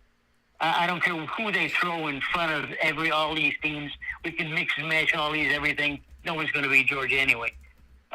Good point about the Pac-12 out there being much better. UCLA and USC have really elevated that conference at all. TCU, I don't know anything about TCU, but I'm going to learn about them. Congratulations to them. So going forward, maybe we'll see some of these teams. Yeah. And they'll find a way to kick out TCU. I know they will. They'll find a way to, even if TCU goes undefeated. Right now, the committee is hoping TCU loses a game. I'll tell you that. Just like Wake Forest. They'll throw them right out, too. Right. They're hoping they lose a game, and they'll watch them roll down the hill. Louisville at Clemson, PJ. Got to get into this one. Louisville started off the season getting blown out by Syracuse in the Dome. Since then, they're now bowl eligible. They're 6-3, and they will end their season with a gamut themselves, playing 3 ranked teams back to back to back, including the rivalry game against the SEC's Kentucky. Louisville is on the road at Clemson. Clemson just got blown out by Notre Dame, and I've already openly admitted publicly, because I think one of the biggest travesties in the world is when someone can't admit they're wrong. Notre Dame is a lot better of a team than I gave them credit for, and I saw that this past week against Clemson. Louisville is unranked. However, they're going to a bowl game, and as they always do, more often than not, I shouldn't say always, but more often than not, Louisville becomes more dangerous the later the season goes. The game's on ESPN this Saturday at 3:30 p.m. Eastern Time on November 12th. Does Louisville take down Clemson, or does Clemson find a way? Probably not. But I really was surprised at Notre Dame's effort against Clemson. I don't know what Dabo Swinney was thinking. Maybe he didn't get his team. His team wasn't prepared to play, that's for sure, against a mediocre team. Notre Dame is better than I thought they would be, and they certainly were better than Clemson on that particular day. And I don't understand it. Dabo got a little chink in his armor there. Yeah. It's going to cost him, too. But anyway, I don't see Louisville be competitive here. I think Clemson's defense is just going to take over. Yeah, so I'm going to go ahead and pick Clemson as well in this matchup. I think Clemson's going to do enough to get Louisville, but I think Louisville is a very, very dangerous team in this moment, and definitely I could see this game being interesting for maybe 2.5, maybe 3 quarters, but ultimately I think Clemson's going to take care of it, and they're going to be at home. So, and Greg says he disagrees that the committee will leave an undefeated TCU out of the top 4. Greg, I have seen crazier things happen. Remember there was a year where Alabama didn't play in their championship game in the SEC. They watched Auburn play Georgia, and Alabama was let into the college football playoff. They literally sat and watched their conference play a championship, didn't play in it, and were allowed in it. Mark my words right now. The committee will somehow find a way to kick out TCU. They shouldn't. TCU should be a top 4 team. I said that over a week ago. I want TCU in the college football playoff. But I can promise you that I fully, wholeheartedly believe that committee is hoping that doesn't happen. Now, if they go undefeated, they should be in, Greg. They should be in.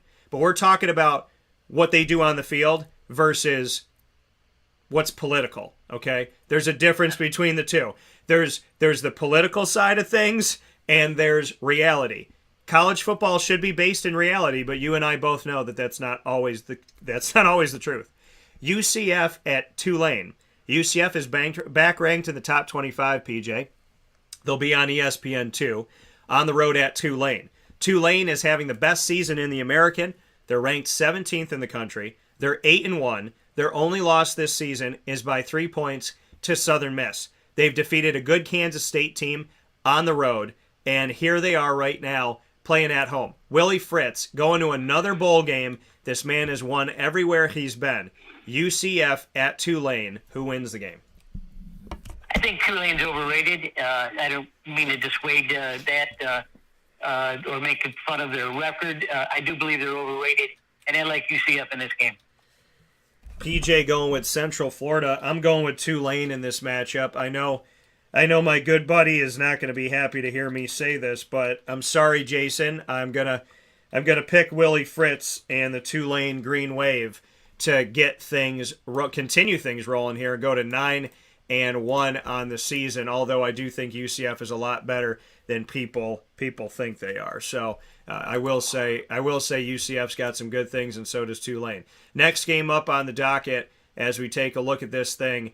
PJ, TCU at Texas. This is one of those games the committee's salivating going, come on, TCU, give us a reason to put you down in 8th, maybe 10th, maybe drop you out of the top 10. We're looking for a reason to punish you, just like they were with Wake Forest. TCU is number 4th in the country. Texas is number 18. TCU at Texas, 7:30 p.m. Eastern Time on A, B, motherfreaking C. What do you have? That's good. I plead the ignorance. I don't know that much about TCU. I'm going to learn a little bit more after this program and pull them up and get to know their coach and players a little bit better. But I have been following Texas, and speaking of a dangerous team, they are very dangerous. They can score anywhere from the field. I think they're good enough to win this game. PJ going with the Longhorns. I will be going with Texas Christian and the Horned Frogs. So I got TCU. The unfair treatment of having to win out when Ohio State and Michigan get to literally sit and play checkers outside of Cracker Barrel for the next 3 weeks. So looking at a couple of these other games here, PJ, before we get into Florida State at Syracuse, Washington is back in the top 25. Oregon is in the top 6. They're trying to crack the top 4. I don't know if Oregon's going to have enough to get there into the college football playoff. A lot of things, in my opinion, would have to happen. However, I respect the heck out of the fact that the Pac-12 has at least made this year interesting with UCLA, USC, and Oregon all being relevant. Washington and Oregon, what do you got? At the beginning of the year, I really trumped up on Oregon because I realized that they're trying to play as fast, quote-unquote fast, as the SEC teams play. Fast doesn't mean getting up to the line of scrimmage and hiking quickly. It's running routes. It's playing defense really fast. Having fast athletes, and Oregon does. They saw the light a couple of years ago, and that's the kind of kids that they're recruiting now. They're recruiting fast players, and they will be run over Washington. Yeah, I'm going with Oregon in this game as well. Got to go with the Ducks. Going to make it happen, and I'm picking Oregon to handle this. They're going to make things interesting. Like I said, I don't know if they're going to have enough of a case, but they're going to try and make that case, and I respect that very, very much so. So I want to make sure we got to every game we've been asked to do here. So let me just make sure here that we had everybody. Okay, so we have there's a couple other games, PJ, before we get to the NFL. Iowa State, Oklahoma State. What do you got? I think I like Oklahoma State in game. I think they're pretty even, but I do like Oklahoma State because I like Mike Grundy. Yeah, I mean, I think Oklahoma State's been the darling right now, above Oklahoma in this conference, a conference that will eventually see Oklahoma leave. I think they're trying to kick out Oklahoma early here, and Oklahoma State's trying to show, hey, we can be the face of this thing. We can help move this thing forward. So I'm going to go ahead and go with Oklahoma State as well. I think they're doing a better job than Oklahoma in representing, and I think they're going to get the victory. We have NC State and Wake Forest. So NC State playing up against Wake Forest this week. Another good game that we're going to get to see these two teams face off against one another. So, PJ, what do you have as we take a look? Actually, NC State, Wake Forest, they're not playing each other this week. So that was last week they came in. So, yeah, I'm looking at this and seeing this from another week. So let me erase that from history here. Let's go into North Carolina. Wake Forest is the game. North Carolina, number 15 in the country. Wake Forest is not ranked anymore, but Wake is going to be at home, and the game is in Winston-Salem. What do you have for this one? I'm really disappointed the way Wake has played this year. They started out really well. I liked their team. I thought they were going to make some noise, maybe beat some of the better teams like Clemson and so on. But no, I don't think that's going to happen. So I like North Carolina State. Yeah, I mean, North Carolina in this matchup, I mean, listen, North Carolina is one of those teams right now in the ACC that has played really well. And, they don't have, you look at their schedule, they're 8-1. The only loss they have is to Notre Dame. Notre Dame's stock is on the rise. North Carolina is ranked in the top 15 in the college football playoff in the AP. And so in both of those, they're 15. In the coaches poll, they're 14. So I do like North Carolina in this game as well, up against Wake Forest. And Wake Forest is going to get Syracuse the week after, which is going to be a really difficult game for Syracuse. I don't know if any coach in the ACC is better at second-half adjustments to Syracuse than Dave Clawson of Wake Forest. So we'll take a look at that. Florida State at Syracuse, PJ. Let's get after it, and let me get your thoughts on this. Florida State at Syracuse, what do you got? I've been watching Florida State the last couple of weeks, and I can see that they're playing a lot better. And I see that Mike Norvell, of course, coming from Memphis, has got the speed on his team that he's getting to like. And he's recruiting very well. He's got a good recruiting class this year. And he absolutely steamrolled Miami last week when Miami was home. It was 45-3. I'm looking at the stats as I kept going through. Miami had no answer for what Florida State was doing. Now, Florida State's defense is not nearly as good as it should be, but they are coming up, and they're gonna meet a very, very formidable Syracuse team, and it should be this way. But you know what, Daniel? I do think that Florida State has a little bit more ammunition than Syracuse does. I think that Syracuse is going to find out what really speed looks like on their turf.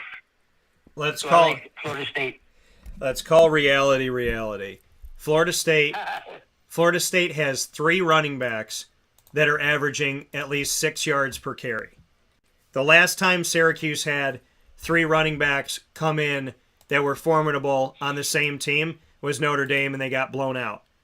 I believe Syracuse could lose this game 55-13. So oh my goodness. I am going with Florida State in this matchup. Florida State is the better team. I told everybody, PJ told everybody, Mike Norvell is going to get you right. They're going to a bowl game. They're 6-3. They got to play Syracuse, Louisiana, and Florida. There's a good shot that Florida State at worst is 8-4 and at best is 9-3 heading into a bowl game this season. So I like Florida State, and I don't think they're going to have any trouble. Let's do our NFL picks quick here, PJ. Atlanta at Carolina. What do you got? I like Atlanta. So PJ going with the Falcons in this one. That listen, the situation that the Panthers are in right now, the Panthers are all over the place. Things are not going well for them. Atlanta's able to score. They're getting more people healthy, and Marcus Mariota is doing a good job. I think Desmond Ridder still is the future, but as of right now, I don't think Atlanta's going to have any trouble with Carolina. They don't play defense, and Atlanta's got a lot of offense. So this is going to be a bad week for Carolina again. Seattle at Tampa Bay. Tampa Bay can't seem to score points, and Geno Smith's a lot better than I gave him credit for. What do you have for this? Geno Smith has surprised me this year. I mean, he was awful when he was with the Jets and the Giants. Frankly, I thought he was out of the league. But it goes to show you that give him a good coach and just use him the way he can. Don't overthrow the guy. Just nip and tuck down the field. Gino's done a good job, but they're coming to Tampa Bay, and Brady is talk about being pissed off. Brady has been pissed off for the last 3 weeks. He can't seem to get things together, and I don't know whether the offensive coordinator is messing up somehow, but he's not sending in the real plays, or Brady's not making the right adjustments at the line of scrimmage. When you have Godwin and Mike Evans and a good tight end, you should be able to score a lot of points, and I think they will this week at Tampa Bay. PJ going with Tampa. I'm going with Seattle on the road in this. Seattle, a team that can score 30. Tampa, a team that's got a good defense, but also a team that offensively, I don't know if they can keep up with Geno Smith. Minnesota at Buffalo. Buffalo, believe it or not, is in a place right now where they may lose the division. Their footing is not on solid ground. They are 6-2 right now in the AFC East, leading the division. The Jets are 6-3, but they just beat the Bills. The Dolphins are 6-3, and they just beat the Bills. So the Bills have to continue to win just to try and save face and hope the tiebreakers don't come back and bite them in the tush. Minnesota, they're in a different world. They're 7-1, only overshadowed by the fact that the Eagles are undefeated. What do you have for Minnesota at Buffalo? Well, Buffalo's quarterback Allen has got a bad elbow, I guess, and I don't. That's gonna concern me a little bit. In Minnesota, Kirk Cousins has been magnificent. He's throwing the ball all over the place. He knows what he's doing. He's been around for many, many, many years. He's got a good offensive coordinator. I just read a little bleep just a couple of days ago when about Josh Allen. He had hurt his elbow in that game, the last game. And the last play of the game, he threw the ball 69.3 yards. Now, how do you throw a ball 69.3 yards with a bad elbow? Mm-hmm. I don't think so. I like Buffalo here.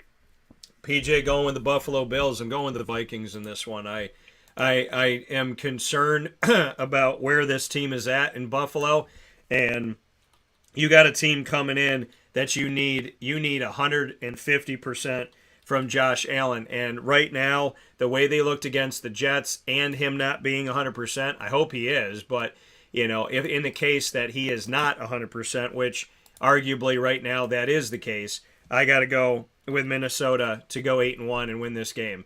So we will see. Next game we got up here, Detroit at Chicago. Detroit just beat Green Bay. Chicago finally saw Justin Fields. They let him play his game. Had almost 200 yards rushing as their quarterback. What do you have, Detroit at Chicago, PJ? Well, frankly, Fields has surprised me. I thought he'd be another one of these busts coming from college, and he may still be, but, you can't be running around like this. You've heard me say it 100 times. Quarterbacks are not supposed to run. They're supposed to throw. So you pick up a few yards here and there. You break the pocket and then something opens up and you gain 10 yards. That's fine. But don't call your number all the time. You're going to get your ass killed. And I don't like that. But I do like him in this game because I think Chicago has more talent. But I'll tell you, if Fields comes up against a good defense, he's going to wind up on his butt. Yeah, and Detroit is not that good defense. So I'm going with Chicago at home to get a victory. Chicago giving some light to their fan base right now, trying to get on the right side of things, and coming out of this one, they would be 4-6 with the victory. Denver at Tennessee. Interesting here, as Tennessee might still have to roll with Malik Willis from Liberty, their rookie quarterback. They have Dontrell Hilliard. They have Derrick Henry. The Denver Broncos, they got a lot of stuff going on here. What do you have?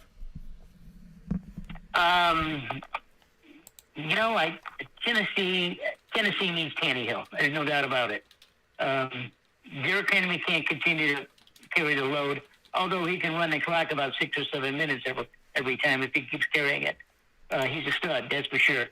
Malik Willis, don't much care for him back there, but he doesn't have any choice. They got a good game plan for him and keep it simple until Tannehill gets. And I think Tennessee has enough here. You think Tennessee has enough to get the win? PJ going with Tennessee. I'm going with Denver on the road. So I'm gonna pick the Broncos. I know that this is probably me and Nate Hackett picking the Broncos, but I'm gonna go ahead and pick these Broncos to get the victory in this one on the road, and it would help out the Jacksonville Jaguars, so not too shabby on that. But I'm gonna go and pick Denver. I think Denver's going to take advantage of this. I think there's some good things happening for Denver right now in this moment, and I'm happy about it. So I think Denver's going to do enough in this game to get the victory, and I'm excited to see this come through. So I'm going to go with the Denver Broncos in this matchup to get the win. Next one that we have up, PJ, Jacksonville at Kansas City. Well, you've heard us talk about Jacksonville. I mean, we're certainly thrilled at the way they're playing, and they deserve the credit they're getting. But this is a different animal here. This is an animal that it scores at will and has one of the most exciting quarterbacks to ever come into this league. And Trevor Lawrence will probably play a decent game, but it's not going to be enough because Patrick Mahomes and Kelsey can score from anywhere on the field. So it's Kansas City, frankly, very easily. Yeah, I'm going with it in Kansas City as well. I don't think that this is a game where Jacksonville is going to have enough. Sometimes they play up in these games and do the unthinkable and the unimaginable. As a Jaguars fan, I hope to see it. As a realist and an impartial broadcaster, there's no way I'm not picking Kansas City in this game. Cleveland at Miami. What do you think about this one? Well, I think Cleveland has been overrated this year, too. I think their quarterback situation is a little shaky and has been.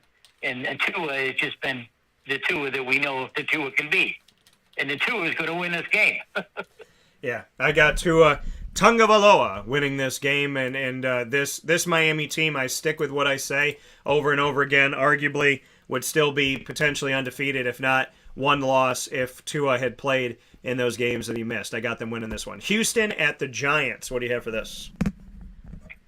The Giants surprised me this year. I think Daniel Jones has done a hell of a job. I like them in this game. Yeah, I mean, put it to you like this. Houston has had a problem for a long time, but Houston was in a case where they were playing in a bad division. And now Houston is really showing itself because Tennessee's gotten better, right? Jacksonville's trying to get better and do some things defensively. Ultimately, for me, Houston is just not a good team. The Giants have been a pretty darn good team.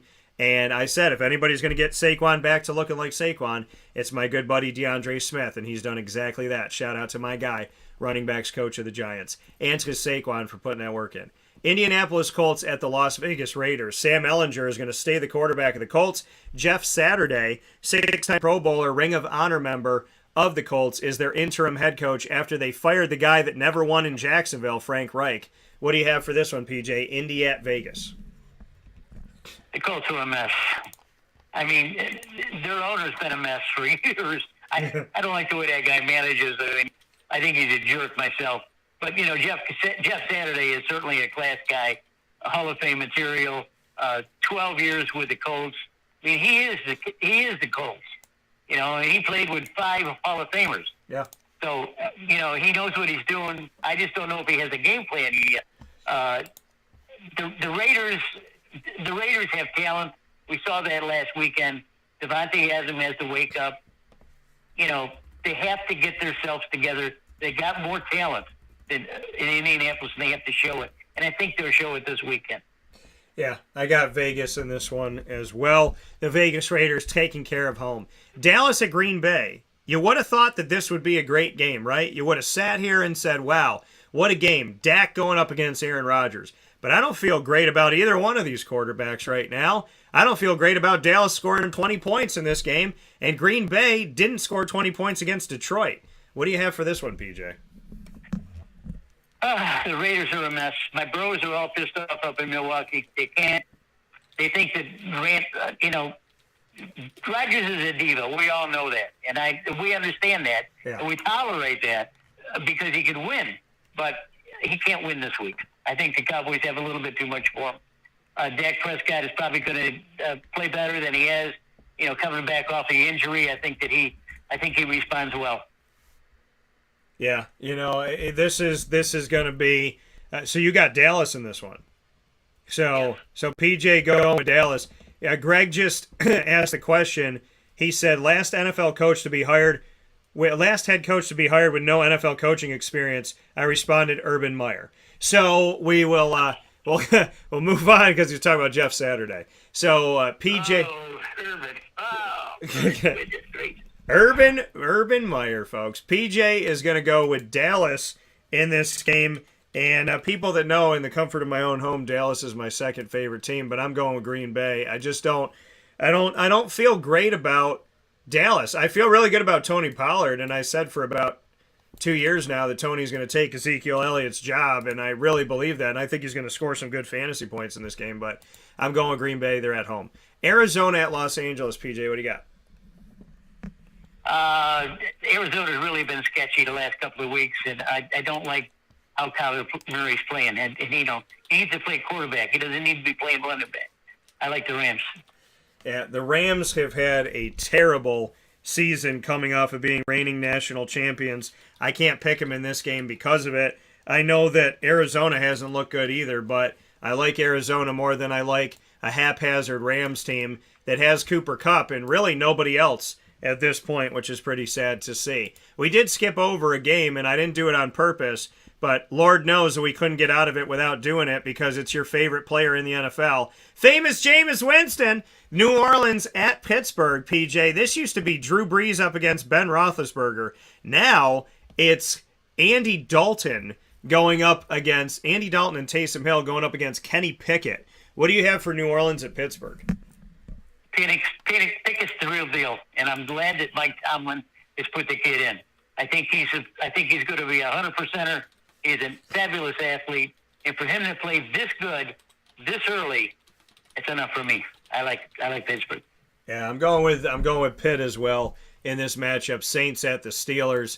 You got to imagine that some good things can happen on that field this year. I'm going to go with the Steelers in this matchup. 2 games to go.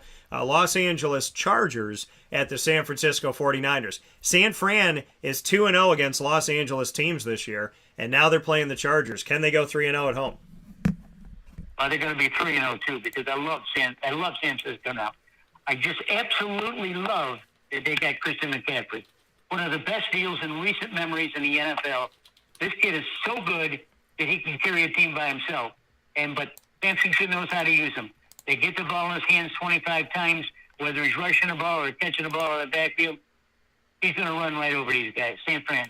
Yeah, I'm going with the San Francisco 49ers as well in this matchup. I think they got more than enough to get the job done. I'm picking San Fran. Next game we have coming up here, Washington at Philadelphia. Does Washington win, or do the Eagles stay undefeated?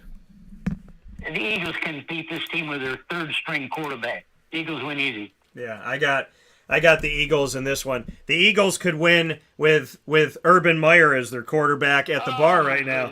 Meyer's a liar. So the Commanders will not be commanding this one, and there's a lot of problems in D.C., and I guess Washington Commanders are one of them as well. So I'm going to go with Philadelphia in this matchup to win this game, stay undefeated. Shout out to the Philadelphia Eagles holding down the fort for the entire NFL. I got the Eagles in this one. PJ, we've done it. We've run the gamut. I'm so happy to have you back, and life is not the same without you on the air. So happy to have PJ back. Love having you here on the show. Thank you for all that you do, and I look forward to talking with you soon. Okay. Thank you, and I'm tired, too. Well, go rest up. Take care. That coming from Papa Joe. We're supposed to have Chris Heidel on the show. We're going to have Chris Heidel on the show.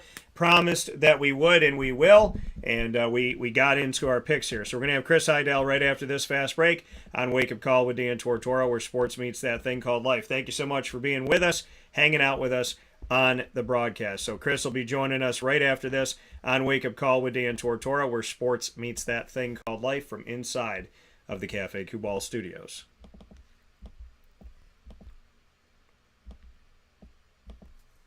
Carvel DeWitt, it's what happy tastes like. Do you know why? Because we make ice cream. Creamy, rich, flavorful ice cream. Not yogurt or iced milk like some of our competitors. Ice cream. Fresh, by hand, daily. For the we have something new for you, our new Carvelite. Same great flavor, creaminess, and texture of our regular ice cream with only 35 calories an ounce. So whether you want an ice cream cake, flying saucer, dasher, Carvelanche, hard or soft ice cream, we will satisfy your craving with our fresh, handmade regular or new Carvelite ice cream. Carvel DeWitt, it's what happy tastes like.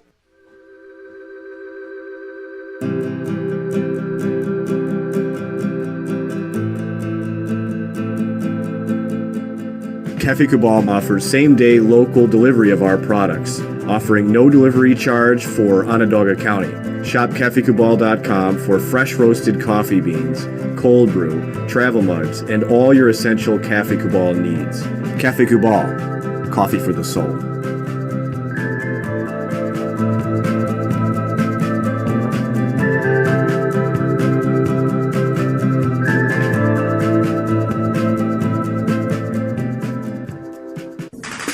The Wildcat Sports Pub in Camillus, New York is located on 3680 Milton Avenue in the Home Depot Plaza. It is your family-friendly sports bar and restaurant. Folks, some sports bars aren't family-friendly. Some family-friendly restaurants are not sports bars. The Wildcat Sports Pub in Camillus, New York is proud to be both. It is that marriage that you've been looking for years. The Wildcat Sports Pub is your home base for your sports bar and restaurant needs, games for the kids, indoor and outdoor activities, and enough things on the menu to come back every single week and get to try something new. They're open Sundays from noon to 8 p.m., Monday through Wednesday, 11 a.m. to 11 p.m., and Thursday through Saturday from 11 a.m. to midnight. For reservations and party information, call 315-487-2222 for the Wildcat family-friendly sports pub and restaurant.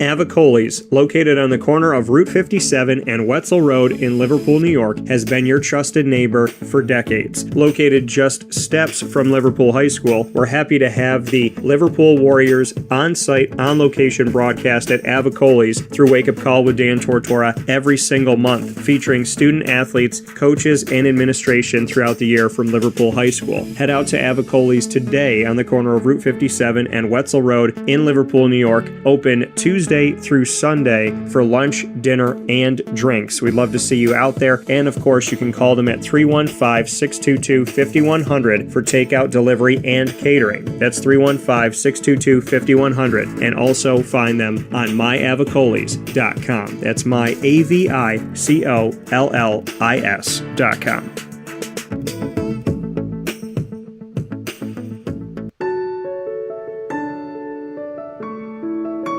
Having peace of mind when you're out of town that your furry-loving friend is safe and sound means taking them to Canine Campground, because we all know that when it comes to the love of our pets, it goes well beyond the call of duty to make sure they're safe and sound. Right, Lily?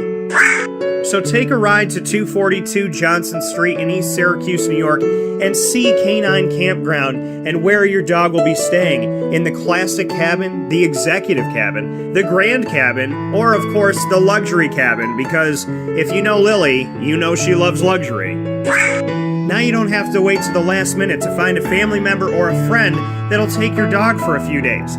Call Canine Campground at 315-299-4013. That's 315-299-4013. Their drop-off and pickup times are Monday through Sunday. Check K9campground.com for more information. That's the letter K, the number 9, and campground spelled with a K.com. K9campground.com. When you're going out of town, bring your dog to Canine Campground.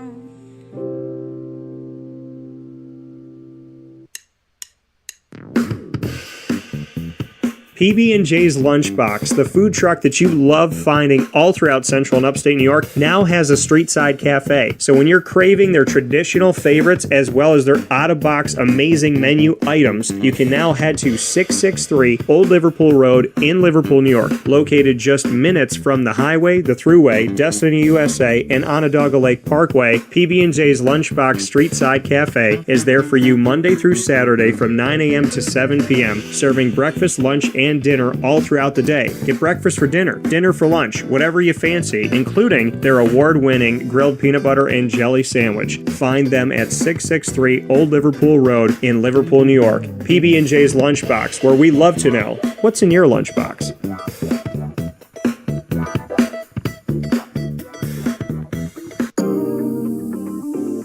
As a patient, what do we want? To be cared for, to be listened to, and to have someone walk us through the process on our path to victory. Victory Sports Medicine and Orthopedics does all of those things beautifully, with Dr. Mark Petropoli leading the team on 791 West Genesee Street in Skaneateles, New York, located minutes from beautiful Skaneateles Lake. Whatever your injury may be from head to toe, preventative care, rehab, physical therapy, laser therapy, and surgery are all available at Victory Sports Medicine and Orthopedics, where they care about us, they listen to us, and they understand that everyone's path to victory is a little bit different. Let them help you on yours by calling 315-685-7544 to make your appointment today. That's 315-685-7544. And find out more information at victorysportsmedicine.com.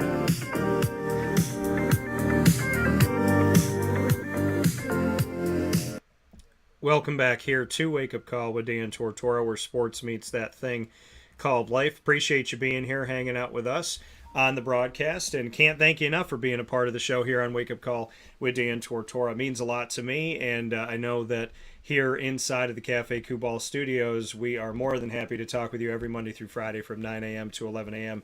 Eastern Time on mixlr.com, facebook.com, and youtube.com, all / Wake Up Call DT. So however you're connecting with us, thank you so much for being a part of the show and hanging out with us here on Wake Up Call with Dan Tortora. Here on the broadcast, we have the opportunity to bring on guests from all over the country and outside of the country as well.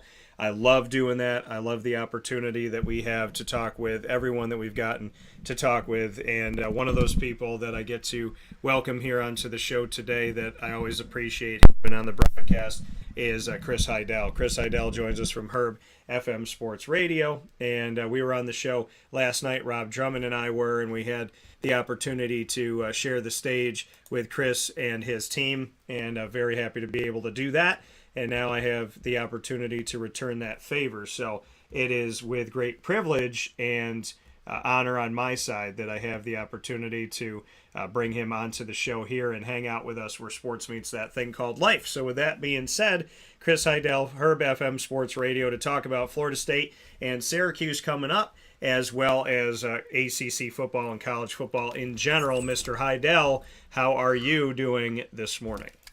Well, I'm doing great. Thanks for coming on last night. We had a great time. You and Robert Drummond, who people realize up there he's a Syracuse legend, but down here he's a CFL legend because he played a couple years here in Baltimore with the Stallions. And before he came on last night, dude, he was telling us a story that he got a crab cake for the first time in his life down here, and he had at Phillips, there's a big seafood place down here, and he was like, "How do you eat this thing?"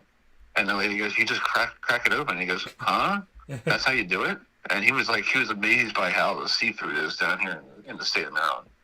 Yeah, Rob, an awesome guy, one of my best friends, and appreciate him tremendously for everything that he has done for the community and that he continues to do for the community. Just a really good human being all the way around. Can't say enough good things about Rob. So Florida State, Syracuse, you're a big Florida State fan. You get to come up and see this game. What are your thoughts on Florida State? They're 6-3. They're bowl eligible. They are in a place where I thought that they would be, when it comes to, I had them right here in this world that they're living in, which is within that top 4 of the Atlantic Division. I had no worries whatsoever that they were going to take care of business with Mike Norvell as their head coach. I've known him for a very long time.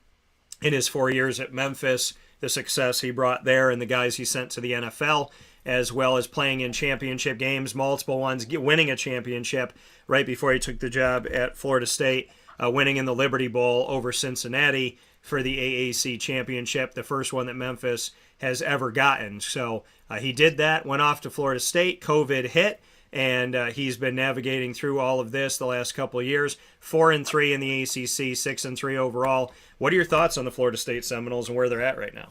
Well, I'm very impressed by the way they're playing this year because, I was one of those people because I'm a hardcore Seminole fan since I was a kid growing up watching. My first game was the Blockbuster Bowl between Florida State and Penn State. It was a guy named Casey Weldon under center against Joe Paterno and Bobby Bowden down there in the old Blockbuster Bowl. And And every year, I'm part of one of those people, who expect, going to bowl games, winning national championships, and being relevant every year.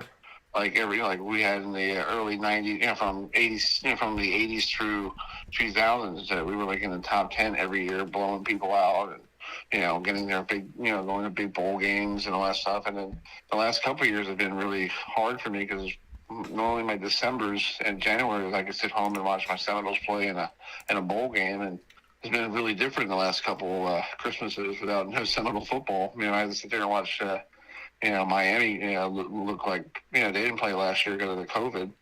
But, it's just, I'm so happy with the way they're playing. And that game against, the first game of the year against LSU, they came out of the gates really great against Brian Kelly.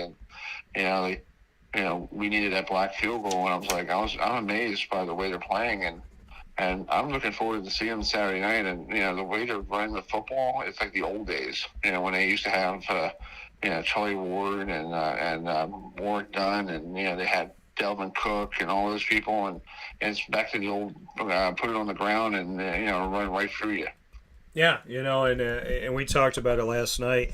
Your Florida State's got 3 guys averaging at least 6 yards a carry, more than halfway to a first down, and none of those guys are named Jordan Travis, who can also run the ball as well. And Syracuse, the last time they were in the Dome, had a Notre Dame come in, and when Notre Dame came in with a 3-headed running back, we saw what happened there, and that is a tremendous concern for me. Now, I know that speed is more of a Florida State thing than power, so it is a different backfield of running backs, a different stable of running backs. However, a 3-headed running back situation, the perfect situation, in my opinion, for any team that would be coming into the Dome right now, and I think it's going to wreak havoc on Syracuse. What are your ultimate thoughts about it? Do you think that Syracuse has a shot in this one, or are you looking at Florida State to say, hey, we checked the tape from Pittsburgh, we checked it from Clemson, we checked it from Notre Dame, they all ran the ball, we can run the ball, this is exactly what we're going to do?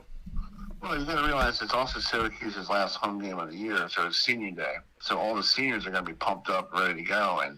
And Florida State is going into a place that the last time they played there, they lost. I think it was like 31-3 or 37-7 or something like that. It was under Willie Taggart, that time they were up there. Or I think Mike was there. I don't remember. But it was, I think, anytime it's senior day, you get more, your seniors are fired up because they want to do real well in front of the fans for the last time. And plus, this is, a game like, it's a primetime game. It's 8 o'clock on the ACC network. And they want to show that, Syracuse is back. But I feel like, to me, Dan, I think you and I probably agree that they put all their eggs in the basket against Clemson. Because I feel like they wanted to beat Clemson down in Death Valley. And they came up short, and yes, there was a call that, I think I agree with you. Home teams do get the call. Sometimes road teams get, screwed over. But I think ever since that loss to Clemson, they're trying to figure out, can we still win? Because, Dino Babers has never had this situation like this before with a team going at 6-0. I think one time he had one with 3-0, and then all of a sudden the season went south real quick. But he never had a team that's 6-0, and everybody was looking forward to Syracuse already back, all that. And I feel like it's going to be a good game. But I think what Florida State showed last week against Miami, just pounded the crap out of the Canes with the running game. I think that'll be a great. It's going to be a good game, but I think Florida State has more of the horses to win. Yeah, I think Florida State definitely, in my opinion, has everything that they need. They have the recipe for success against this Syracuse team at this time. Listen, the defense is really good. And the offense is struggling. Garrett Schrader is not 100% due to his injury, and him not being 100% affects this team. Now, do I like that Carlos Del Rio Wilson can survey the field? Yes. Do I like the fact that he looks at multiple receivers and he's willing to air it out? Does he have a nice does he have the quick legs and the opportunity to get to the outside? Yeah, there's a lot of good things to be said about Carlos Del Rio Wilson, a guy who's never started a game in college football until this season. and very recently here. So, in that Pittsburgh game, his first ever start, he didn't start at Florida. And so he got his first start. I think people need to give him some time and understand there's a maturation process. I know we live in a microwave society where everybody wants to know why it takes 2 minutes to heat up oatmeal. But, you got to realize the fact it's going to take time for Carlos. He has done some good things. Sean Tucker's not a bad back. They're just not getting the ball to him the right way. And, cut and paste from other years in recent history. Syracuse's defense is good. Their special teams is good. But their offense is struggling. And it's not for lack of weapons. It's for lack of timing. The offensive line is not giving them time to get out there and get anything going. You got to stay in the shotgun, in my opinion. You got to run the RPO. You got to have that option. And you're going to have to get Sean Tucker to the outside. I think Florida State I know that they're known for speedy guys on the defensive side. They got power and speed offensively and defensively, and I think that power defensively and that speed defensively is going to be really tough for Syracuse. And I think offensively, they have the flash and they can keep their guys on the field. I think Florida State is in a perfect situation with their pedigree and what they can do to come into the Dome, look at Syracuse's 3-game losing streak, and expose the same things we've seen the last 3 weeks. Right.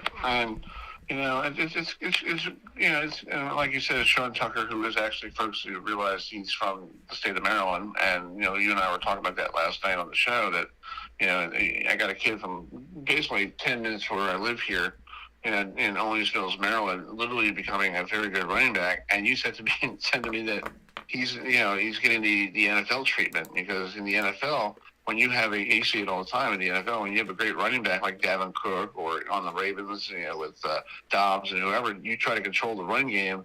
And it seems like a lot of these coaches, they do the run game, and then if it's not working, they abandon it for the rest of the game. And they're like, oh, let's go with the quarterback with the arm. And sometimes some of the quarterbacks don't have the stamina to throw 55 passes a game. Like what we say the other night, Sunday night, Patrick Mahomes threw close to 90 passes almost in the game against the Texans, because their running game didn't work. So it's I think these coaches need to stick to their game plan and just keep, do a lot of play action and play, and get it going and don't abandon the run, because I think the last couple of weeks, Dino is like, oh, we only got 6 yards with Tucker. I guess we got to go to the air. Yeah, and that's been the tough part. Speaking here with Chris Heidel, abandoning the run when you have one of the best running backs in the country. Broadcaster and reporter HerbFM Radio here with us this morning on Wake Up Call with Dan Tortora. Chris, ACC overall, surprises in a good way, surprises in not a great way. Who are the teams that have surprised you positively, and who are the teams that have maybe let the ACC down, in your opinion? Well, I'm very shocked in the way that Miami is basically, we saw last week, against Florida State, just giving up in the second quarter. Yeah. And pulling, I know Van Dyke had a shoulder issue, and I know Garcia is a dumpster fire, because we had on the show last night, I had Chuck Foreman, former Miami Hurricane running back in the day, and old school, Viking running back, and he was saying to me on the phone, Garcia basically, lost his touch because they had to play, 7 overtimes against Virginia. A week before that, against Miami, before Miami played Florida State. And I'm very disappointed in the way in Miami, because Miami's trying to.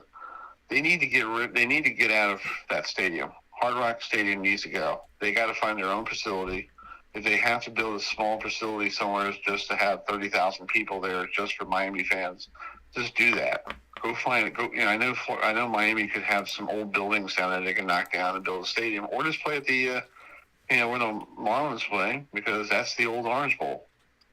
It's just go there and play it. Okay, Miami's in the Dome. Big deal. Who cares? You can open up the roof during the daytime. Big deal.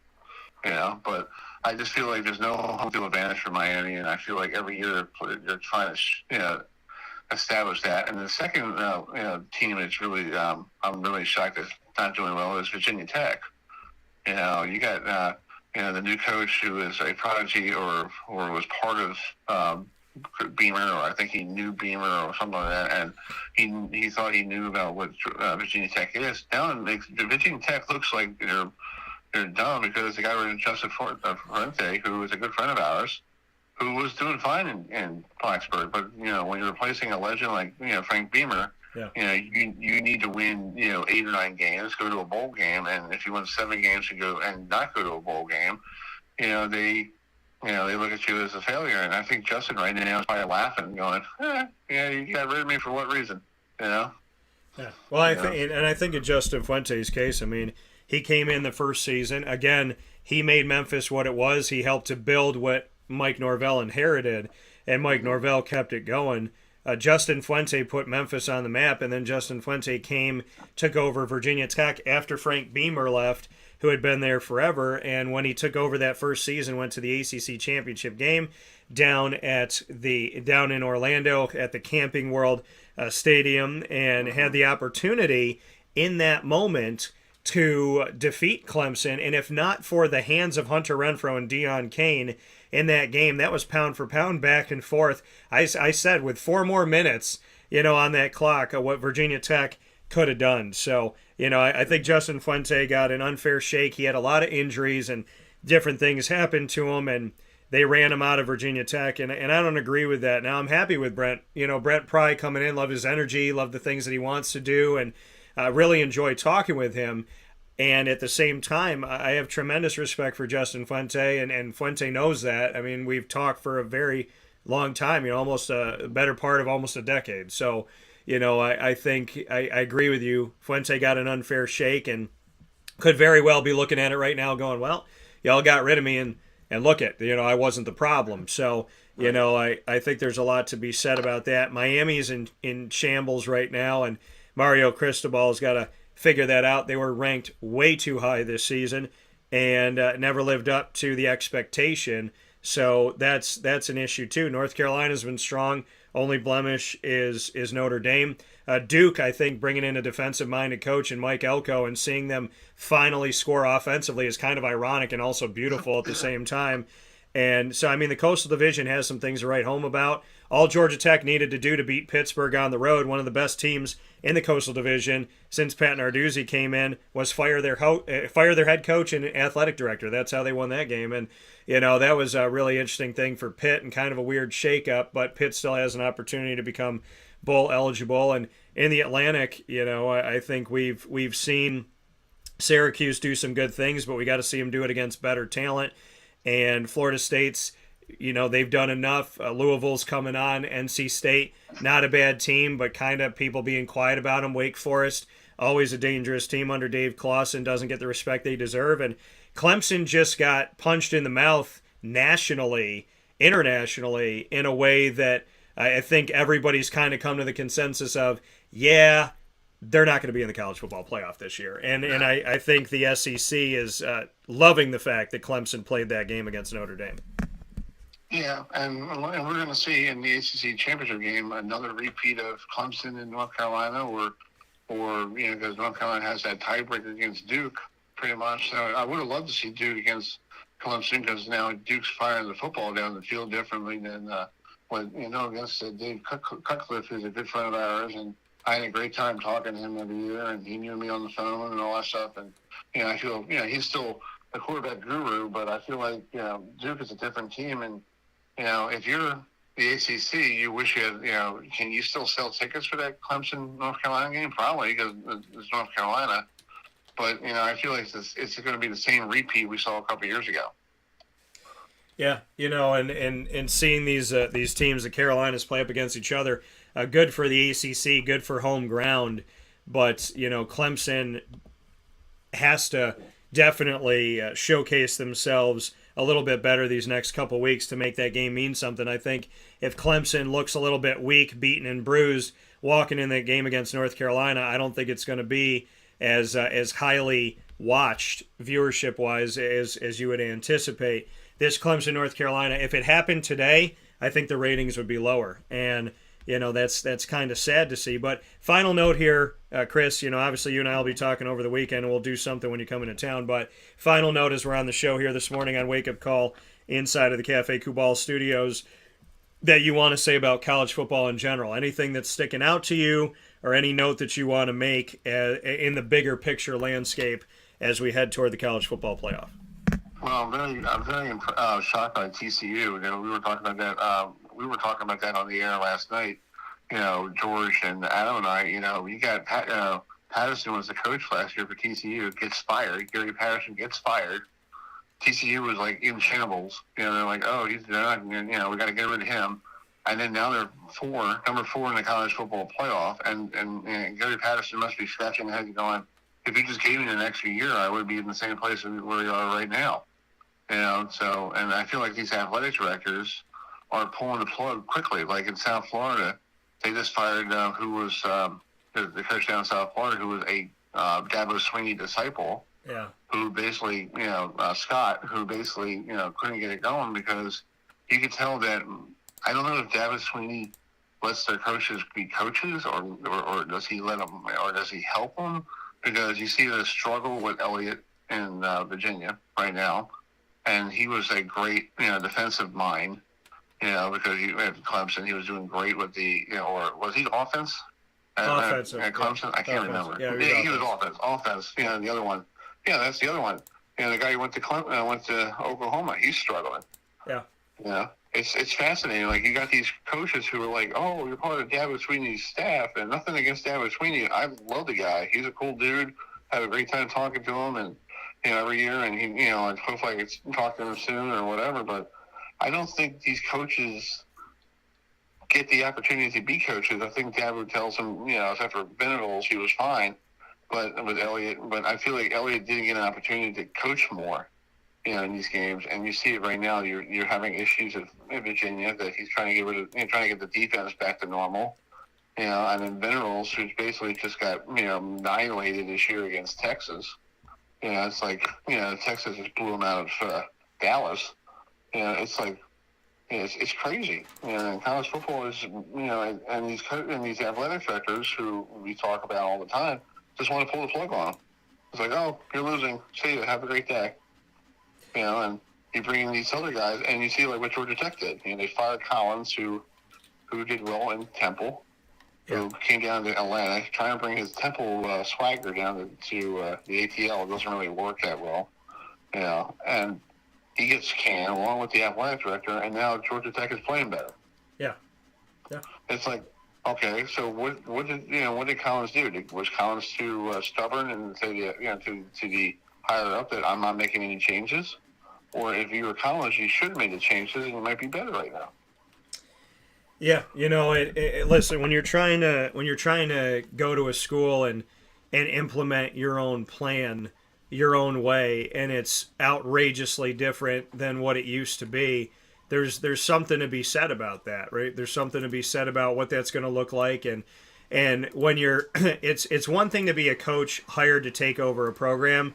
It's another thing when you're a coach hired to take over a program and you're changing the identity of the program. And Jeff Collins was trying to change the identity. Mario Cristobal, you look at what he's doing, he's trying to change the identity. When you're identity changing a program, it's going to take a long time, and there's going to be a lot of growing pains. And I think that, seeing this, there's a grand difference between saying like, hey, you know what, this is a good program, come in here, you're a similar coach to the guy that we had, or, keep the thing going and whatnot. You look at Navy when Paul Johnson handed it to Ken Niumatalolo, and they're running the same system. That's outrageously different than Paul Johnson being unceremoniously thrown out of Georgia Tech for, the likes of Jeff Collins to come in and bring Temple Tough to Georgia, like you mentioned. So it doesn't feel the same. It doesn't look the same. Sometimes it works out great, right? Mike Elko to David Cutcliffe. Sometimes, you bring polar opposite and it works tremendously. But those are rarities, and a lot of the times it takes a lot of time to get it going and find that place. And, look at Boston College, right? They're trying to change from the ground and pound, play hard defense to be multiple. We're going to pass the ball a lot, and we're going to run the ball, but not as much. It's not working for Hafley. So, I think the ACC is a great litmus test of showing programs that are trying to completely upend their identity, and it's not working for mostly all of them unless your name is Duke, ironically, because Duke has struggled for a very long time, but Mike Elko has figured out some good things there. Yeah, and I've applauded, and the Duke coach actually worked with both Brian Kelly and Jimbo Fisher, so that's pretty interesting there. So I guess he learned something from both coaches, because I know Jimbo's having issues in Texas A&M right now, and they're looking, the boosters are looking to buy him out, and when you have a big contract like that, it's going to be a hard thing to do. And then with Brian Kelly, down in Baton Rouge, besides his dancing abilities. He's doing. I think he's actually doing a better job than I thought he was going to be. Yeah. But hey, he's still. He looks like right now. He looks like that one loss to Florida State is good for Florida State because it helps them in the college football playoff. Maybe get a higher ranking because they continue winning. And now LSU is on the doorstep to go into the SEC title game. Yeah. So that's pretty. And in the beginning of the year, do you think LSU was going to get in the SEC title game? No. It was going to probably be Georgia and Alabama, having rematch number 4. Yeah. Crazy. Yeah. So we're living in a different world of college football right now. That's why they play the game. And Chris Heidel, HerbFM Sports Radio, joining us here on Wake Up Call with Dan Tortora inside the Cafe Cubal studios. Chris is going to be here in Central New York for the Florida State-Syracuse game this weekend. So pay close attention. We might do something fun in the same room together. So looking forward to having you in our city. Looking forward to welcoming you, Chris. Thanks for, again, having Rob Drummond and I on the show last night. Happy to have you here today. And looking forward to seeing you over the weekend as well. And getting you some good food from the north. That's going to be a good thing for us, too. And also, I'm a kid from Long Island, New York, so it's pretty cool to go upstate New York. And am I getting a police escort? I just want to know. I just want to. I can tell. I can't promise you police, but I am Italian, so we do have some town cars. So that works. Yeah. I think you'd rather have the Italians show you around the city of Syracuse. There's a lot of us here, and we're never. You think that we're quiet and they're not around? No, we're around. So I will say that there's nothing like a Lincoln Town car, a black car with the tinted in the back. Nothing. There's something about being Italian, and I'm trying to walk around it right now. Let me just tell you, there's a lot of stereotypes in the world today, but the Italian stereotypes are the good ones. So that's what I'll say. I guess I have to watch The Godfather before I leave here. Yeah. So I have all the lines down perfectly. Yeah. You're gonna have to be ready, and I'll tell you one thing. As long as this doesn't happen, you're okay. If you go into any room, any building, anywhere, and somebody gives you a kiss on both of your cheeks, backs up, looks you in the eye, and says, "How's your family?" Don't leave that building by yourself. That's all I'm going to tell you.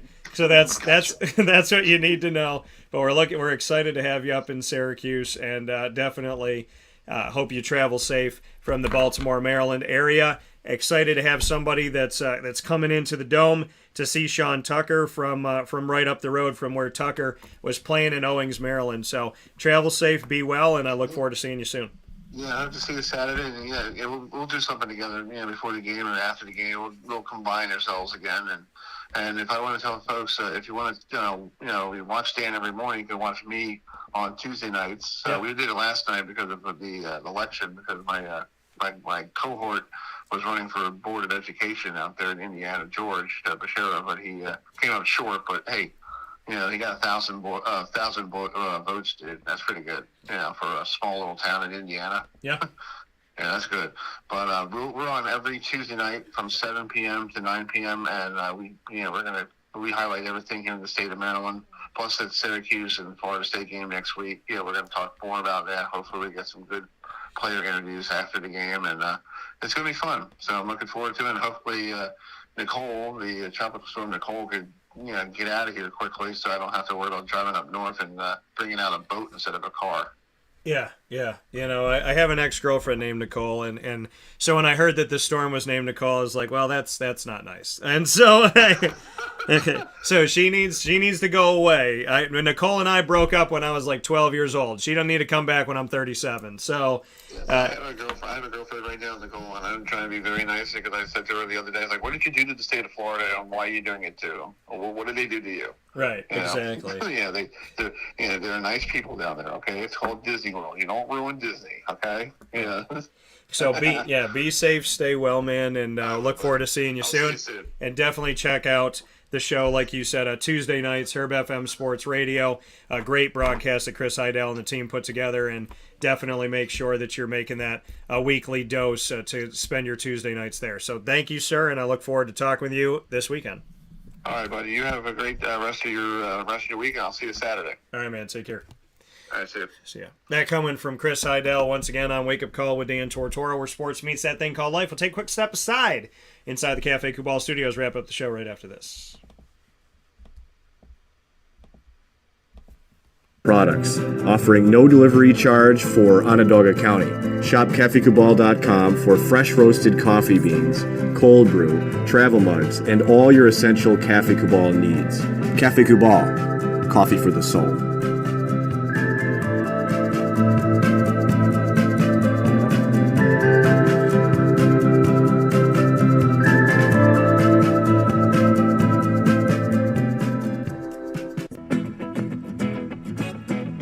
This is Amy from Mother's Cupboard, home of the whole frittata. We are open daily 6 a.m. to 1:30 p.m. For takeout orders, call 315-432-0942 and tune in to Wake Up Call with Dan Tortora for our monthly food challenge and try our Wake Up Call signature menu item available 7 days a week.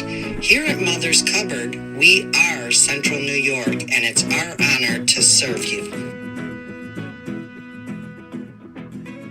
Ma and Pa's Kettle Corn and Popcorn Factory remind us that every day is worth celebrating. Find them at 201 Old 7th North Street in Liverpool, New York. Open Monday through Saturday in-store and all the time online at maandpaspopcorn.com. Serving our Central New York community and beyond, you can order all throughout the country at maandpaspopcorn.com. And remember to get your tins, which have in-store half-price refills forever.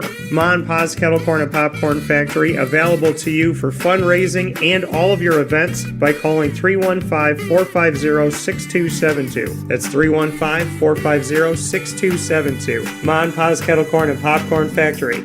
How corny are you?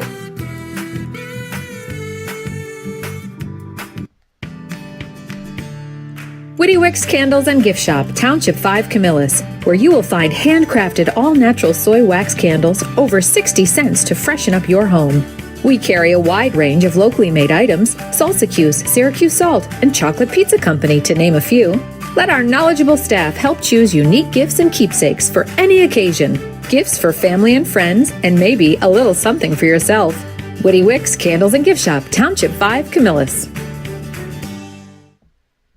This is a special message from Merritt Brady, owner-operator of Chick-fil-A Watertown on 1290 Arsenal Street in Watertown, New York. Chick-fil-A for me has always been about the people. I think it starts with the strength and leadership of the Cathy family. It's just amazing to see a family-run business reach the altitude that they have. Second mile service is something that we embodied at my previous business, and the ability to make people feel like they're the only person at your establishment, that you are there to serve them that day and looking for those extra ways to make them happy, to anticipate what they need next is what makes me tick. And I'm going to have so many opportunities at Chick-fil-A to do that. It's one of my favorite things to eat in the world. My favorite application question or interview question when I'm interviewing is when I get to, have you ever eaten at Chick-fil-A? And a smile hits both their ears. You know, they can't even answer the question for a second. And when I see that, it's like, man, that's going to be a great hire. They already get it. They already feel it. They already know that we're different. The Chick-fil-A experience, it's a real thing. And then, of course, just our generosity and community involvement and making a positive impact in the lives of our team members, our guests, and the community in general, I think is really the secret sauce. Chick-fil-A Watertown on 1290 Arsenal Street in Watertown, New York. Coming to you, fall 2022.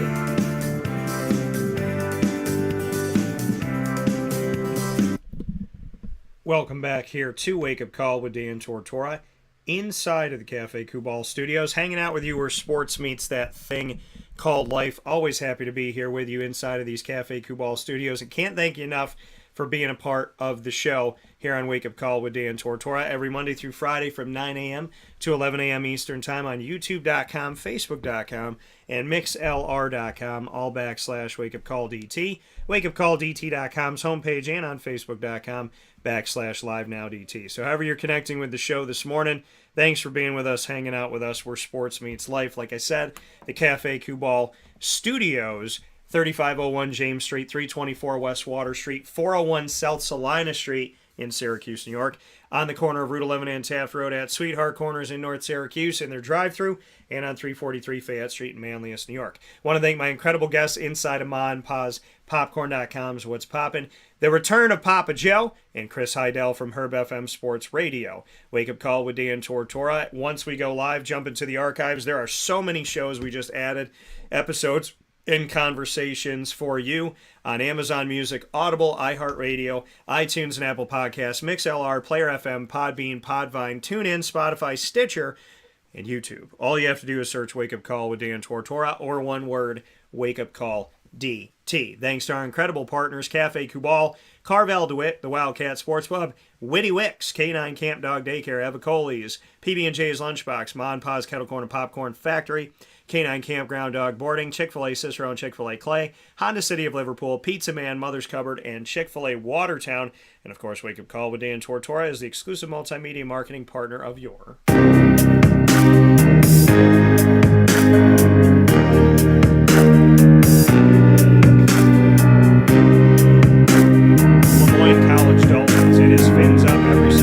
on Wake Up Call with Dan Tortora, where sports meets that thing called life. You can check out your Dolphins by going to the Lemoyne tab on wakeupcalldt.com for our archive, including our exclusive series of the last 6 months on realignment and reclassification with Athletics Director Bob Beretta and President Dr. Linda Lemura. You can find every Wednesday at 9 a.m. Eastern Time that it's Dolphin time here on the show, with special broadcasts weekly with the Dolphins. This week, last week, and throughout the year, we under-promise, over-deliver with multiple showcases with the Dolphins. We're doing an exclusive special this Friday at Mother's Cupboard with the Lemoyne men's basketball head coach, Nate Champion. Very excited to do that. And so stay close to our social media for more information. Every first and third Wednesday of each month, we have AD&DT with Athletics Director Bob Beretta and myself, Dan Tortora. Every second and fourth Wednesday, we go into the Dolphin Dive, diving into the stories of student athletes, coaches, administration, as well as alumni and future Dolphins. You can check out all of that on the Lemoyne tab on wakeupcalldt.com and by subscribing to our YouTube channel on youtube.com / wakeupcalldt. For more information, go to the newly redesigned website for the Dolphins, LemoyneDolphins.com.